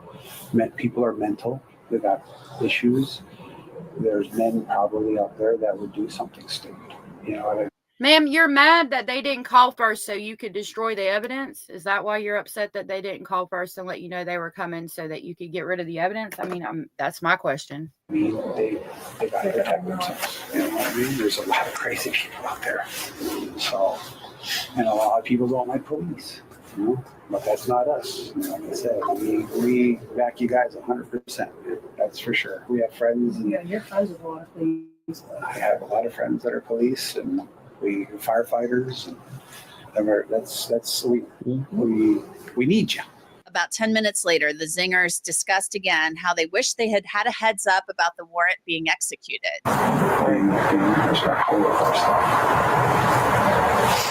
This isn't ripping your house apart, destroy your home, smash all your windows and flash bangs and this. I just wish they would have called us and said, hey, or called our attorney and said, hey, we'd like to look at mom. At times, Alyssa Zinger and her mom appeared frustrated by how long the search was taking. Alyssa Zinger would look inside the house, but eventually she leaves. Zinger has actually been in the Hillsborough County Jail since April after additional charges were filed and a judge said she will stay in jail until her trial. The 13-year-old boy told police last year So I would think it's probably Florida, since they're saying the Hillsborough County Jail. Their relationship, they engaged each other sexually approximately 30 times. Sexual activity was the most apparent thing for her. It was known by everyone that that was what she wanted. The first time they had sex, he wasn't expecting it to happen so quickly, but after it was a pretty normal occurrence. The 13-year-old boy also described how Zinger behaved at times. She gets aggressive when she is upset and has tried to get physical with him in the past. She will throw things, try to fight him, etc. She doesn't really think before she does something. She also has a crazy ego when she is mad. She talks like she is invincible and no one can stop her. The defendant thinks she has all of the power in the world and threatened to have him jumped by high schoolers. When he threatened to break up with her, there will be instant texting, crying, screaming that she hates him, etc. After, she will be apologizing to him. She is all over the place and never in control. The relationship was stressful. It was ruining his grades, making his life hard, etc. He couldn't escape it. She was always trying to talk to someone and has dated 4 kids at his school to try and make him mad. She always tries to be in everyone's business, especially his. The teenage boy also told police about Zinger possibly having mental health issues. Regarding the mental health stuff mentioned with her family, he stated that when the defendant leaked the video of him, he learned that immediately after, they took her to a mental hospital to have an exam. He feels she definitely has something going on. The defendant and her parents told him this. She told him that it was his fault that she was there. He and the defendant got physical when he saw her take the video of his phone. Zinger has pleaded not guilty to the charges. Her trial date has not yet been set, but she'll be back in court next month. And that's it for this episode of Crime Fix. I'm Anjanette Levy. Thanks so much for being with me. I'll see you back here next time. That is absolutely insane. So another mental health issue. That is just absolutely crazy. Pause this before I get in trouble. I had one more that I wanted to watch if it's not too long, but I'm not seeing it here. Oh. It's 35 minutes. How long have we been? Yeah, we've been about 2 hours. Well, I'll play it. We'll watch it. If y'all can't stay the whole time, I understand. And then, because I can cook while I'm watching. So I'm going to go check the food real quick. And I'll be right back and we'll watch this one. And then I'll really have to go. This one is from Law and Crime Network. And it's titled, Killer Kentucky Mom Says She's, quote, not crazy in Shocking Body Cam. Again, I appreciate y'all being here. So I know I look crazy, but I'm not crazy. I am so thankful for you guys today. I'm thankful for spending time with you guys. And I hope that, again, you all are having a really good day. So, yeah, this should be interesting. So I know I look crazy, but I'm not crazy. I love my children. Oh, sorry. Wrong one. I wouldn't hurt them. Newly released body cam footage obtained by Law and Crime is giving us a chilling new look at the investigation of Kentucky mom Tiffany Lucas, who was sentenced last week for killing her 2 young sons. And this footage shows the tense moments following the shooting deaths of the boys, as well as Lucas's bizarre initial statement she made to police. We are going to break it all down for you right now. Welcome to Sidebar, presented by Law and Crime. Jesse. Kentucky mother Tiffany Lucas was handed 2 life sentences for the absolutely brutal murders of her young sons, 6-year-old Maurice Baker Jr. and 9-year-old Jaden Howard. And this is a case that we have talked extensively about here on Sidebar. In fact, ever since the story broke, especially since it's not every day you hear about such a senseless, unexplainable, horrific tragedy like this. But now we are talking about it again because we have new information. I should say new material. You see, we have obtained body cam footage and a 911 phone call in this case that is giving us a firsthand look at the chilling moments after Lucas fatally shot her sons inside of this home. Now, these tragic events unfolded back on November 8th, 2023, when law enforcement responded to this call from a neighbor who found the boys dead, lying on the floor with gunshot wounds. And now you can hear this 911 phone call for yourself. My neighbor just came up to my door and just passed out, and I can't get her to wake up. She's okay. Is she breathing? She is. How old is she? I would say in her early 30s. And now she's screaming that the kids are dying. Stay here. She's screaming that the kids are dying. They're dying. Do we know what happened to him? I have no idea. We just found our neighbor, the woman, their mom, just freaking out in my yard. Okay, and how old is he? Oh my God, he's I don't know. He's probably 6. There's blood all over the bed. There's a gun. Oh my God. Was he shot? I don't see a gunshot wound. Okay, there's 2 of them. They're both here. They're breathing. Okay, there's 2 children. Yes, ma'am. Okay, is she able to tell you what's going on or what happened? No. Do you know what happened? No, she is shaking. She's on something, freaking out. I don't know. She's just laying here now on her stomach. Hey, not to take away from this case in any way, but I do have to take a minute to thank one of our sponsors who helps make episodes like this possible, Upside. And Upside is great if you don't know what it is. And they have a Black Friday promo that I'm going to talk about. So Upside is a free app that gets you cash back on daily essentials like gas, groceries, food. And when I pump my gas now, I go for lunch, I could potentially use the free Upside app to get cash back, real cash back, money that appears in your Upside app that you transfer right into your bank account. So once you have the Upside app, you claim an offer for whatever you're buying on Upside, you pay as usual using your debit or credit card, you follow the steps on the app and you get paid. And you can use Upside at all different kinds of places, Shell, Mobile, 7-Eleven, Taco Bell. And here's the Black Friday kicker I was talking about. If you download Upside right now by clicking the link in the description and using the code BF10, you get a $10 bonus on your first purchase. So this is a Black Friday special, one time only, $10 cashback bonus on your first purchase with our special code BF10. And what happens when officers arrive on scene?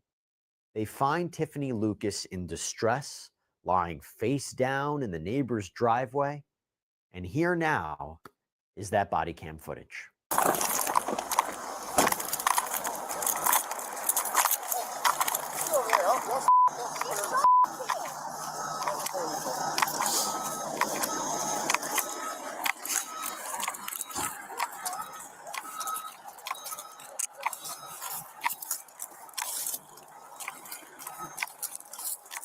She conscious? She conscious? Gotcha. Ma'am, what's your name? Huh? I can't hear you. I had to be in and out for a second, so I'm catching up now on what's going on. Okay. Tiffany? All right, Tiffany, I'm going to change these handcuffs out, okay? And then I'm going to roll you over and I'm going to sit you up, all right?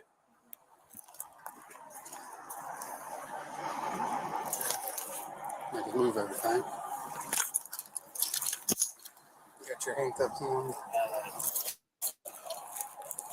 Now I'm going to pick your hands up so you can take these off. Do not struggle. Do you understand me? She might win an insanity plea, says Eek.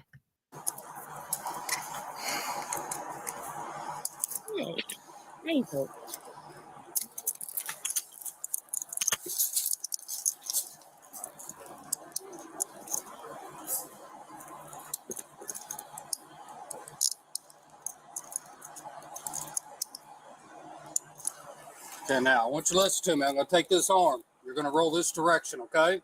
You're going to sit up at the same time. You understand? 1, 2, 3. Take this leg, fold it in, make that foot touch your knee. Roll to the side, on the ground. Now we're gonna roll again this way, and I'm gonna assist you up on your feet, okay? Ready? 1, 2, 3.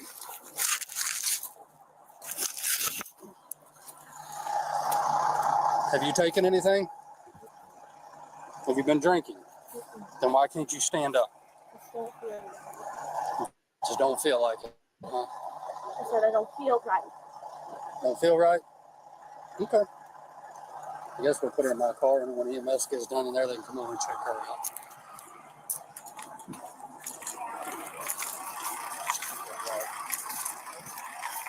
So she immediately is stating, I don't feel right. I've been in and out, and I don't know what she did to her children. I'm assuming she unalived them by the title and what I first heard before I had to step out and check the turkey. But she's already stating, I don't feel right.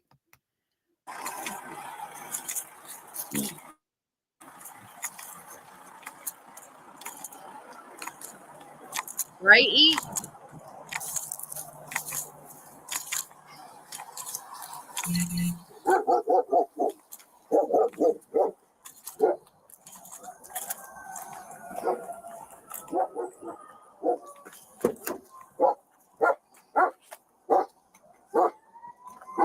Oh, they got... I ain't never seen a vehicle like that. Like, you ain't doing nothing in there but breathing. Like, you can't mess with nothing. You can't, yeah. You ain't doing nothing but breathing, love.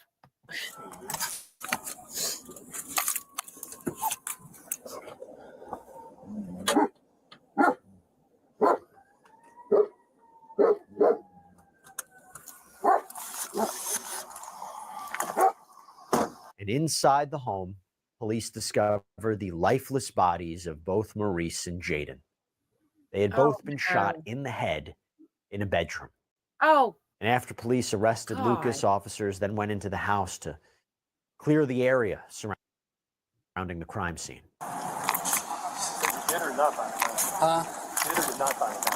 They said they haven't found it yet, but EMS moved a bunch of stuff, so we'll have to find it later. Once the detectives get done, worst comes to worst, I can bring the dog in and he can locate it. I think it's on the bed, but they look around. Yeah, and I'm not trying to interrupt. I got you. No, I got you. So we did clear it out. Cool. Oh my God. What do y'all need? You just want to get something? Did you see her babies? Why did she shoot them? What is going on? Yeah, I've never seen a cop car like that. Like, bro, you ain't doing nothing in that mug. I think they got everything at this point. She didn't have it with her, did she? Didn't throw it somewhere on the way out, did she? I don't know. When I got here, she was laying face down. They said You might be. I saw that case too, but I haven't looked at it yet. They cleared the house. Yeah, she was on the driveway next door. There, get a notepad, notebook, and start taking names of everybody going in. Okay, I know that's kind of a little bit confusing. So, Mount Washington, right? Thank you. That's right. Where you at?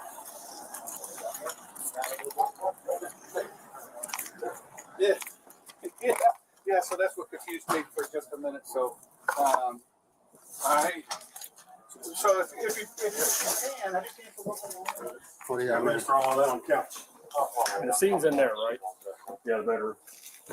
I believe it's on there.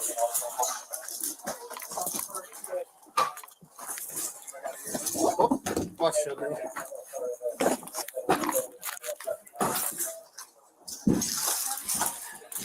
What's that? The neighbors only know 2 children. Okay. All right. That girl said, that is so sad. Those poor children, right? Did you see her babies? They were beautiful, beautiful little babies. Norma said, awful. It absolutely is. Whenever I make the way out. Try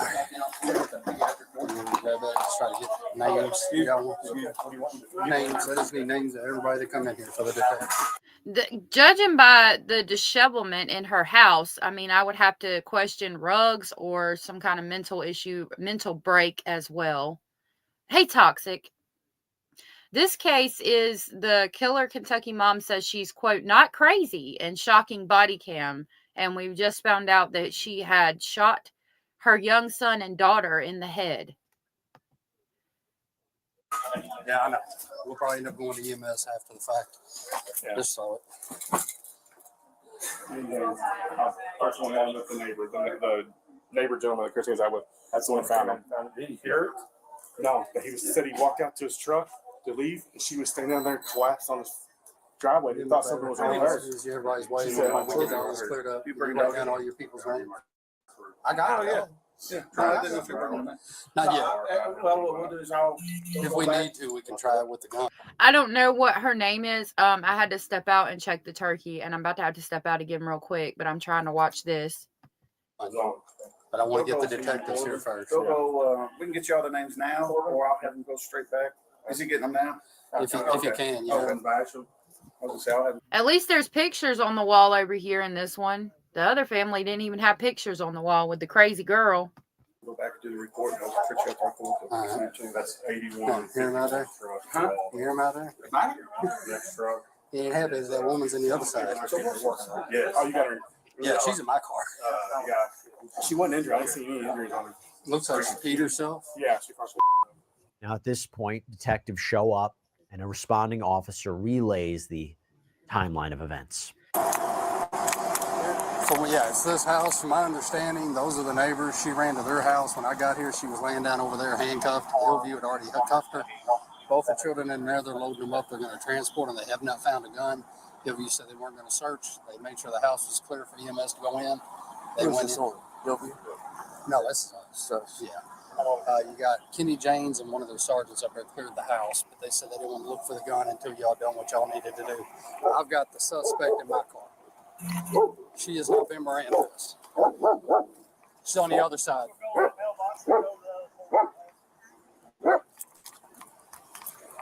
That's a good idea. Rich Buddy says there should be competency exams to be able to buy a firearm. People like this wouldn't go through the trouble of taking such exams. Yeah, I agree with that.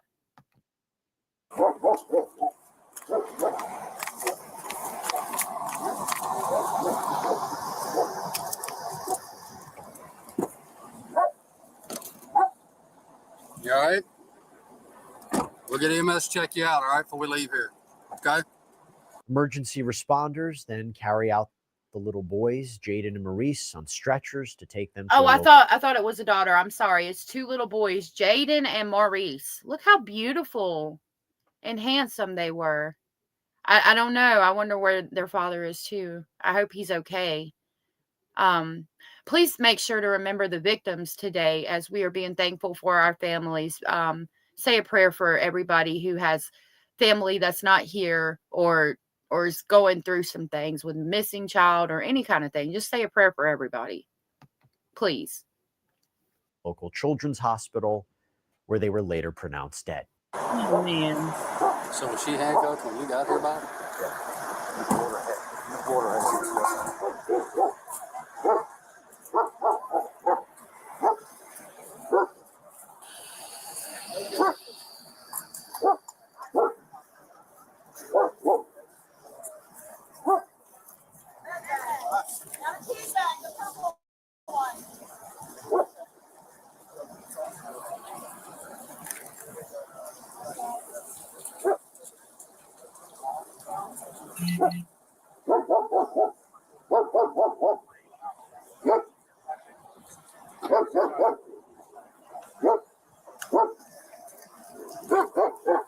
Kenny's got your handcuffs.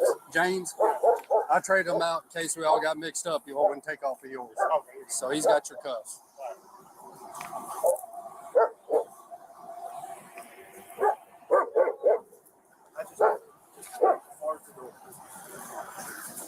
I got Billy's in there getting everybody's names and numbers down for the crime scene log, so we can fill it out later. He's just etching it out real quick. Are you referencing to buy Pew Pew? Toxic said, but wouldn't that go against their adventures, right? I agree with it, though, being from Canada. And then Eek said it looks like a nice neighborhood, and Bad Girl said the outside of the house didn't match the inside. Yeah.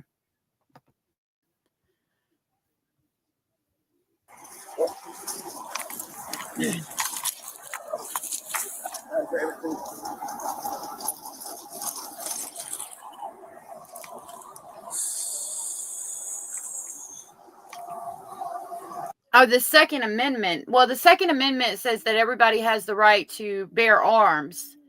But like, I mean, taking an exam, a competency exam to buy one would not, I don't think it would go against the Second Amendment, because it's not stating that you're not allowed to buy one. It's just stating that you need to be able to pass this exam. And we do background checks, you know, and I mean, I would look at it as, you know, just another precaution, kind of like a background check. And you do have to pass a background check to buy a pew pew. So I would think that, I mean, I don't think it would be an issue, considering that you already have to pass a background check. But that's a good question. Me too. Look, finally calm down.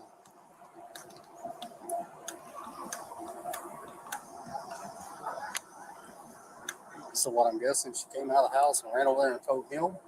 She passed out. She was laying down when he came out. The ring doorbell notified him somebody was outside. She came out and seen her laying there, hollering at her husband, beating over. Asked her what was up. She said something about her two kids being inside and he walked over her. More detectives arrived to assess this absolutely horrific scene. And although Lucas really hadn't said much to law enforcement up until this point, she did ask one chilling question to a responding officer. Got a weapon? No, they have not found the weapon yet. They said they did go in and clear the house, make sure it was safe for EMS. Why was she cuffed? Why was she taken? Because she apparently admitted to someone that she shot her kids. We don't know who her dad, or was this guy here that said she did? She come over here, fell out in the driveway. His wife seen it, which Christina got a statement from him. She got him, and apparently she told him that she shot her kids. He went over and looked and seen them, and then came over here and called. And this is this guy right here? Yeah. The gentleman in the green shirt and the female in the black pants and green shirt, Christina got a statement from them. I changed out the handcuffs so we didn't have to worry about that. Got her off of her face, rolled her over on her butt, got her up, put her in my car, turned the AC on. She was told she was detained, right? Oh, yeah, she knew. The only thing she has said to me since that is, are they still alive? Now, before she was taken into custody for questioning, emergency responders conducted a wellness check on Tiffany Lucas, who told them she hadn't been feeling well. All right, EMS is going to check you out, all right? Take this off of you. Come on, step out for me so I can check you out. You want to sit on the bed or what? Yeah.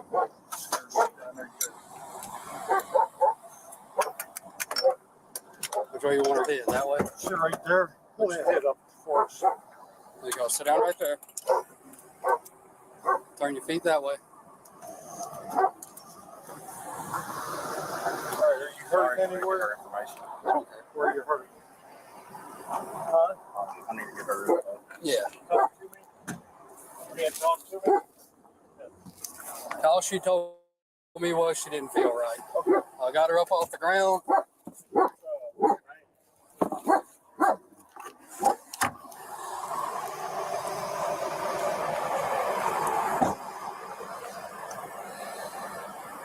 Tell me your name.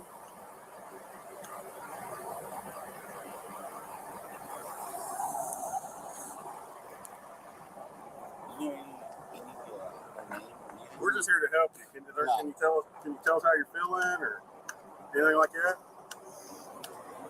Are you injured? Does anything hurt? All we were told is she made it to the neighbor's house and passed out. He come out and found her that way, and then she woke up and told him. At all? Daniel, you got scissors. All right, I'm gonna cut your sweater off here. Make sure that you're not injured anywhere.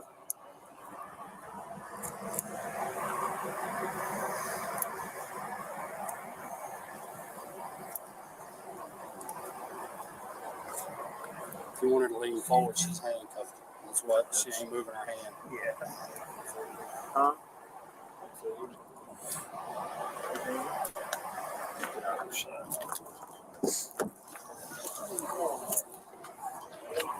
You Kyle? Kyle? I think he went to help escort the kids.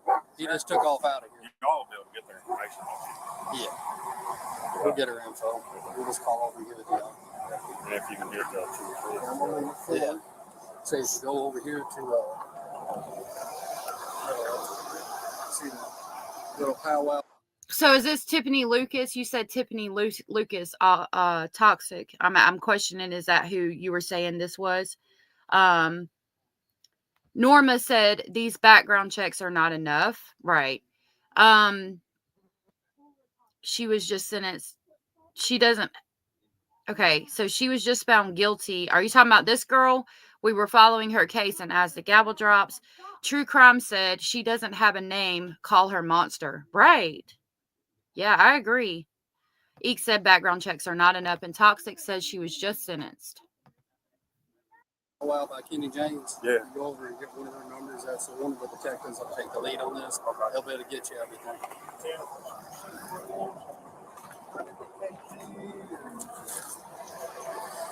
Yeah, I'm gonna ask you something real quick. Can you answer me? Do you have any weapons on you? No? Okay.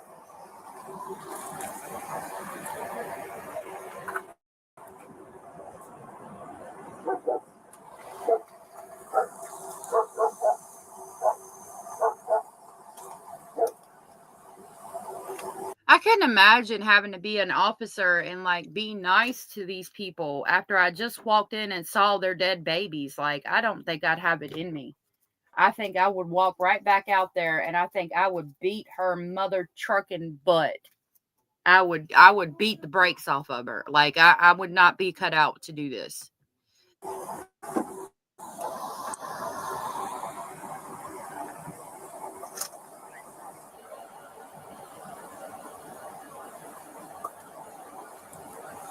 Have you done any narcotics or anything today?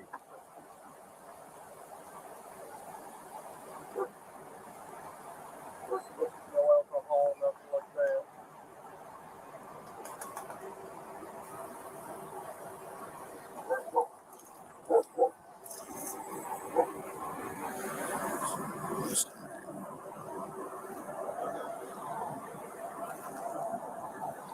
Blood pressure now, sugar up.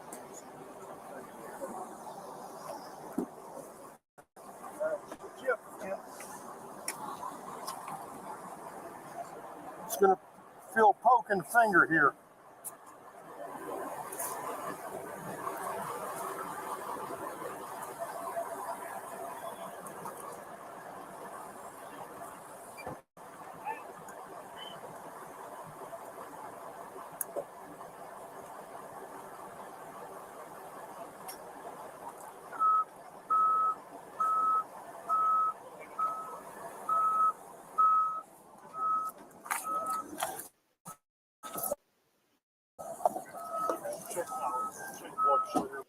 So Toxic says it's 2 life sentences. Making sure everything's. This is your old. I'm gonna set it right here. Come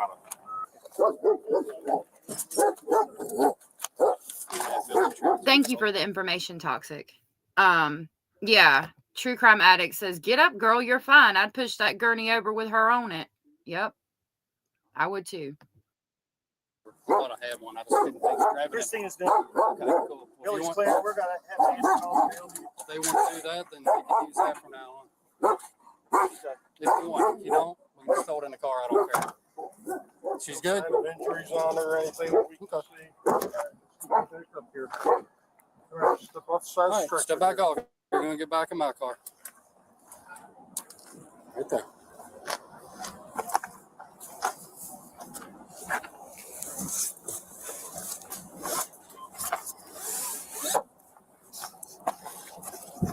Scoot your butt over. I'd scoot her butt over. At the time of her arrest, Lucas was transported to the Bullitt County Sheriff's Office for further questioning. And she first told investigators that she had shot herself in the ear, but no visible wound was ever found. Lean back.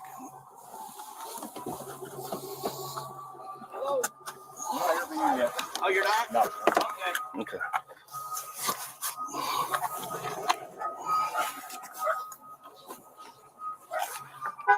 We're going in over here. Watch the rocks. You tenderfooted? Okay. E said, like, your job is to keep someone alive and safe after they did the most horrific things. I'm not that good of a person either. Yeah, me either. Me either, love. Rich Buddy says, if I was LE, I would be a sheriff like the Old West, and I would try to carry that honor. But most are common hood crooks today.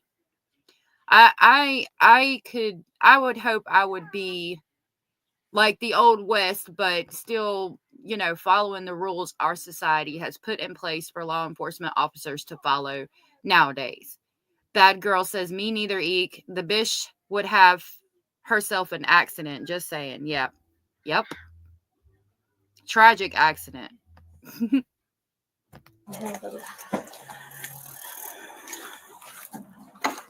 Stand here with him. I'm going to get my wand. Okay. I'm going to do that myself since.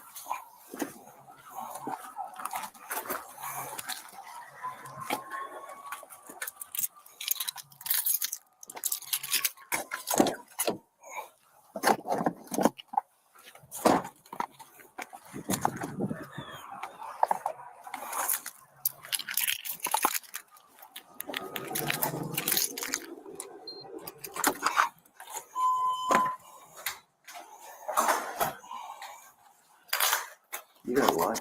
Will that light turn on? Okay. This is just a wand, okay? It's just to check you. You got anything on you? Nothing? Just the handcuffs? Yeah. Norma Guerrero says, if they don't want to be parents anymore, there are other options. Why unalive? Right. I don't understand. Why do we got to take their whole entire life away from them? Like, my God. I'm so sorry, Toxic, that your hands are hurting you. True Crime said, follow Sheriff Grady Judd. He's the type of sheriff that all LEs need to follow. Yeah, Sheriff Grady Judd is amazing. I wish all law enforcement officers were like that.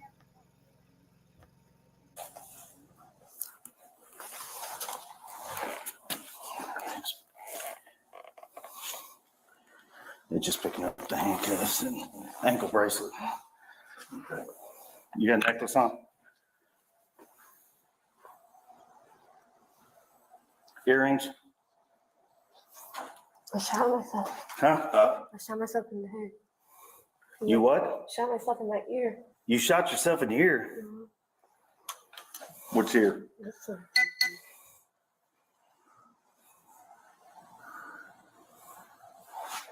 I don't see anything.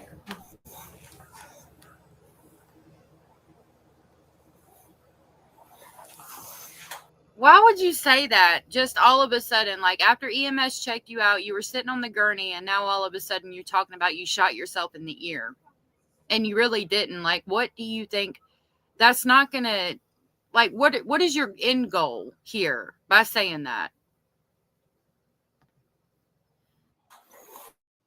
There's nothing there. Okay. Okay. Where you? We're gonna take her back to the interview room. I gotta go in and turn it on. So we want to wait till I get there, and that way we can review her and just keep an eye on her. Okay. Okay. So, you want to have EMS come over just by what she just? Yeah. Start over here, and then. A 910 right now. Can you start EMS over here to SOS code 1B5? True Crime was like, it's fine, girl. You better shake that off. You got your camera going? Yes, it's still going. We're having a seat in that chair until EMS comes to check you out. Okay. And even when additional personnel checked on Lucas for injuries, they couldn't find the wound to her ear. We brought her through the door, and she claims that she stated she shot herself in the ear. We checked and didn't see anything, but we're going to have EMS come check her out. I'm going to go ahead and give her, I know you're going to talk to her, but I'm going to give her Miranda rights because she's made a statement about the neighborhood. I just don't want her to say her just free speech or just openly let her talk. Okay, Toxic, I appreciate it. I doubt I'll have time to cover it because I've got to get my butt in there and finish cooking. But Toxic said Sheriff Grady did the best presser I have sent you to play. I'll see how long it is, but I don't think I'll have time. But if you guys want to check that out after the live, go look for Sheriff Grady Judd, and evidently he put out a really good presser today or soon. Recently. Okay. What year did you supposedly do that? One year? Right, okay. You know what? Okay, all right, we'll see you in a few minutes then. Okay. All right, bye.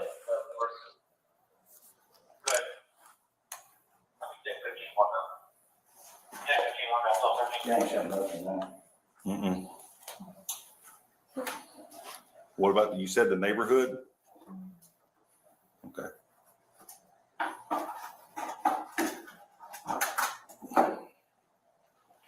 You was showing something now? You was showing something, you said? He did. Huh? He said it ain't showing nothing now. It's not. It was earlier. That's why It was you asked- vibrating, but, That's why you asked about the earrings in. right, but it could be, Yeah. it could be coming up with your handcuffs. Yeah.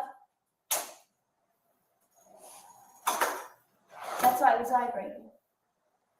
People aren't right. Who ain't right? People are not right. They're preying on children. It's just not right. You Miranda? No, Rick said not to. Yeah. Did she really just say people are preying on children? It's not right. But ma'am, you just preyed on your children and completely unalive them. Like, what are you talking about? I caught a bracelet on her ankle.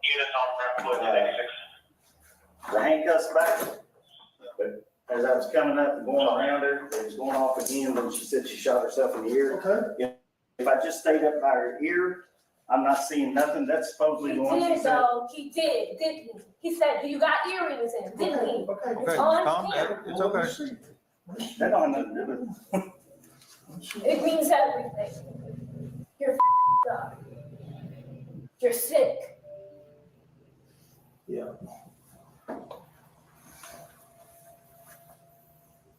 No, I'm not seeing anything. Get another set of vitals and we'll go from there. Okay. I also spoke with Colonel Alex Payne from the sheriff's office about this, and he indicated that this idea that she maybe had tried to hurt herself didn't really hold water. Now, from there, Lucas was taken into the interrogation room.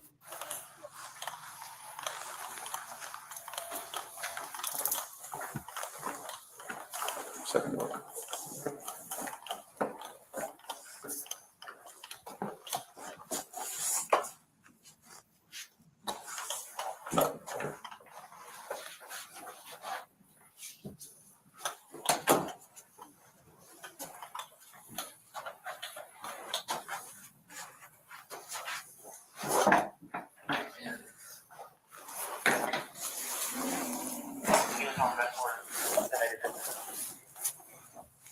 And like I said, he'll be here to talk to you in just a few minutes. How are you?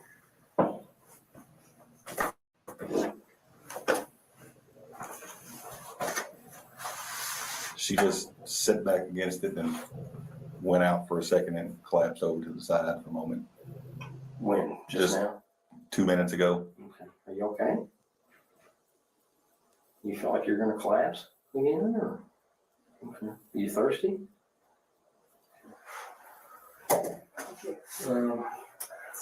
Let's, hold on. Okay. Mm-hmm. I'm just gonna take her and hand over to this. rail. Okay. That way you're. That better?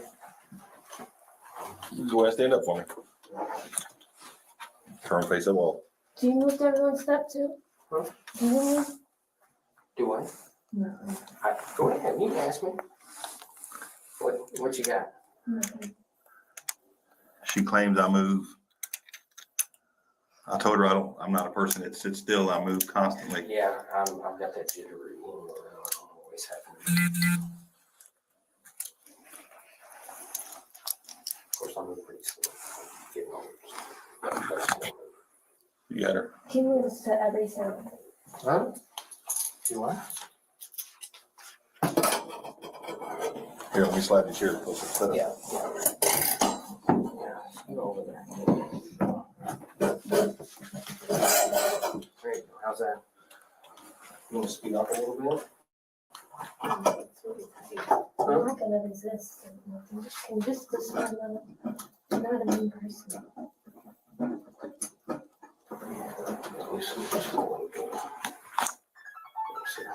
No, I seem ugly, but I'm not. She said it might seem like I'm crazy, but I'm not. I feel like I've been manipulated. I feel like I have Systems and everything, been manipulating my children, manipulating my mind. Really? All them game systems and, just everything. all the game systems manipulated her mind and her children. That girl said, who cares if she is okay? She just effing killed her 2 children. F off, basically. Yeah. That's why I wouldn't make a good cop because, yep. Eek, I'm sorry. The games? Yeah, like PlayStations, all the games the kids play. Yeah. It manipulates their mind and it makes it to your mind. Yeah. Let me get her a bottle of water. Let me see what I can find. Okay. There you go. Water. Okay. Later on, Lucas became visibly agitated.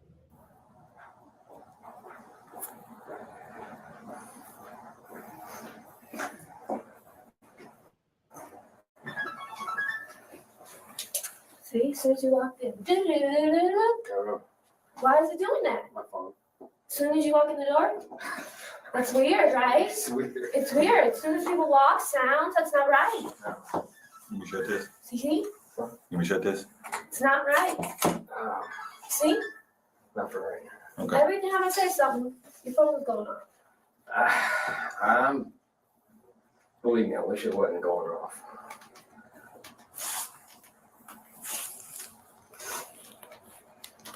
No remorse. My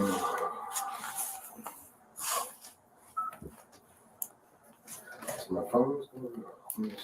Stop, right? Hmm? Stop. Oh, wait.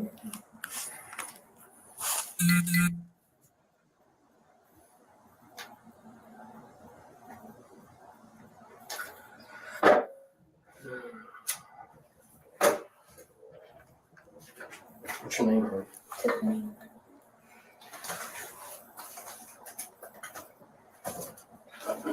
How do you spell it? Tiffany. Tiffanie.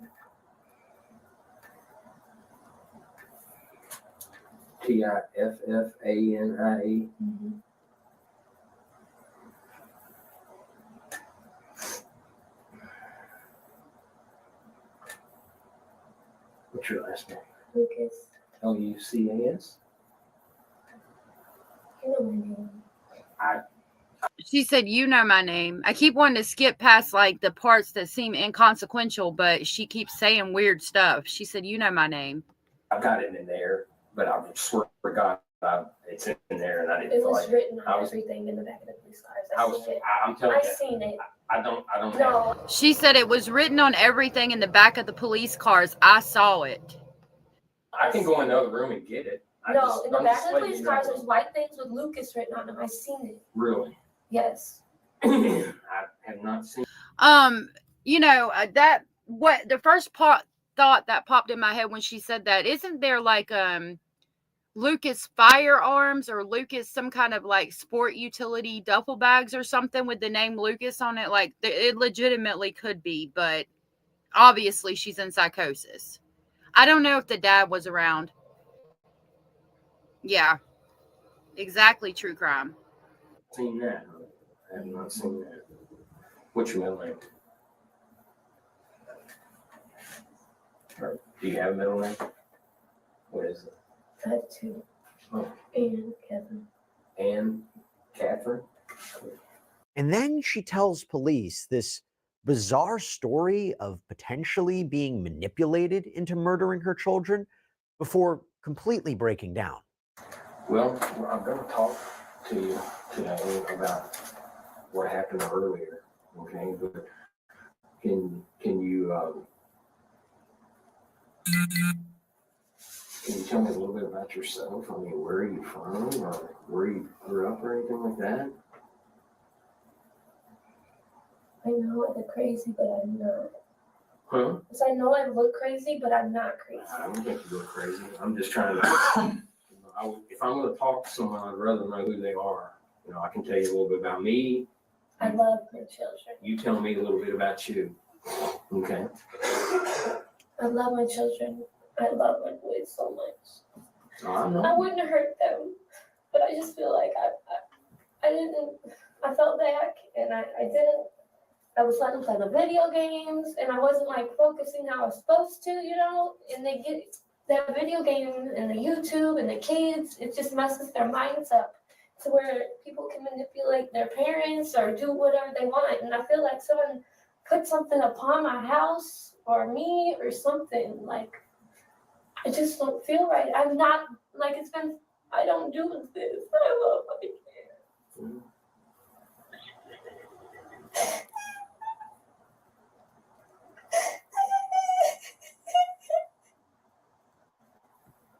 This does seem like psychosis or some type of insanity plea might work. Yeah, bro, what? Yeah. How old are your boys?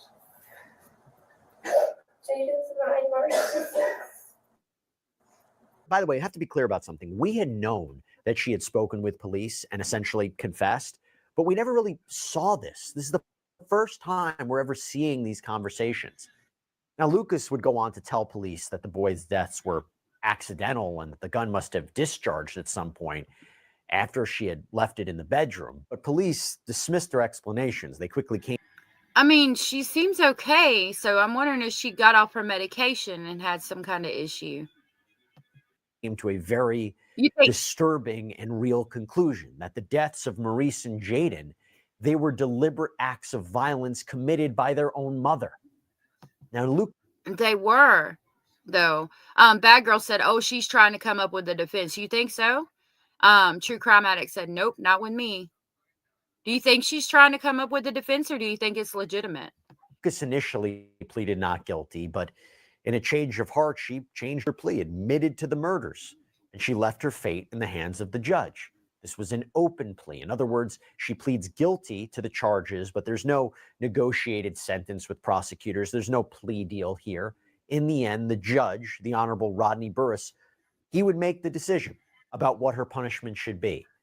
And he certainly made quite the decision, because Tiffany Lucas was sentenced to life in prison for the murders of her own sons, Maurice Baker Jr. and Jaden Howard. And according to Kentucky Commonwealth law, she will be eligible for parole, likely after 20 years. Now, I spoke with Bailey Taylor, the prosecuting attorney in this case. He said it is very unlikely that she will make parole. But as it currently stands, that is the fate of the 33-year-old. That's all we have for you right now here on Sidebar, everybody. Thank Eek, I'm so sorry to hear that. Zayo, I'm so glad that your dinner was good. I need to go finish cooking mine now.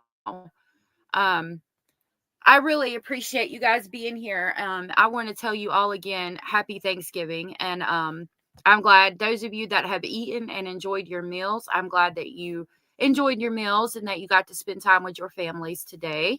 Those that haven't yet, I hope that you enjoy spending time with your family today. Remember to say a prayer for all of those victims out there that are suffering today. And if nobody tells you, you are amazing, you are important, I'm thankful for you. And I hope that everybody else around you is too. True Crime, in answer to the question, said, I think she's trying to set up a defense. Okay. I wonder, I mean, I would like to hear from her psychologist. I would like to know what the psychologist said. And then Bad Girl says, WTF, 20 years. Yeah, it should have been, I think it should have been a life sentence for each child. Yeah, thank you guys so much for being here. Thank you. You guys are so sweet. Like, I really look forward to our time together every day. I really, really do, like, with great anticipation. And I enjoyed talking to y'all today and watching some of these crazy news stories. Be careful. There's crazies out there. And with that, I'm going to go, maybe, if my computer will not have a seizure. And I will see y'all tomorrow, and I will tell you how my dinner was, and y'all enjoy your dinners and time with your family. And I'll see y'all tomorrow. Bye.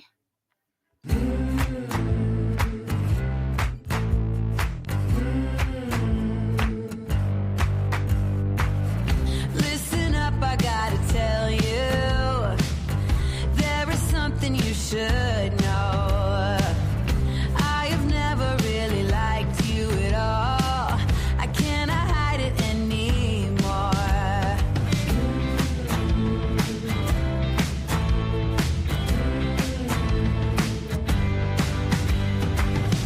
I've been thinking about the future, trying to forget about the past. So many ways that I could change for the better. Don't even know where to begin. If I allow myself to dream, will it be as good as it seems? Pull me out of this place in the middle, nothing more to embrace in the middle.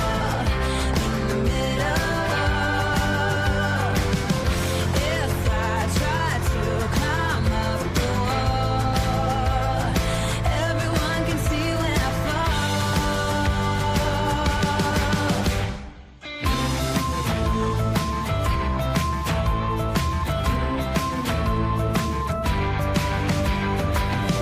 Take me up into the mountains, send me off into the wild.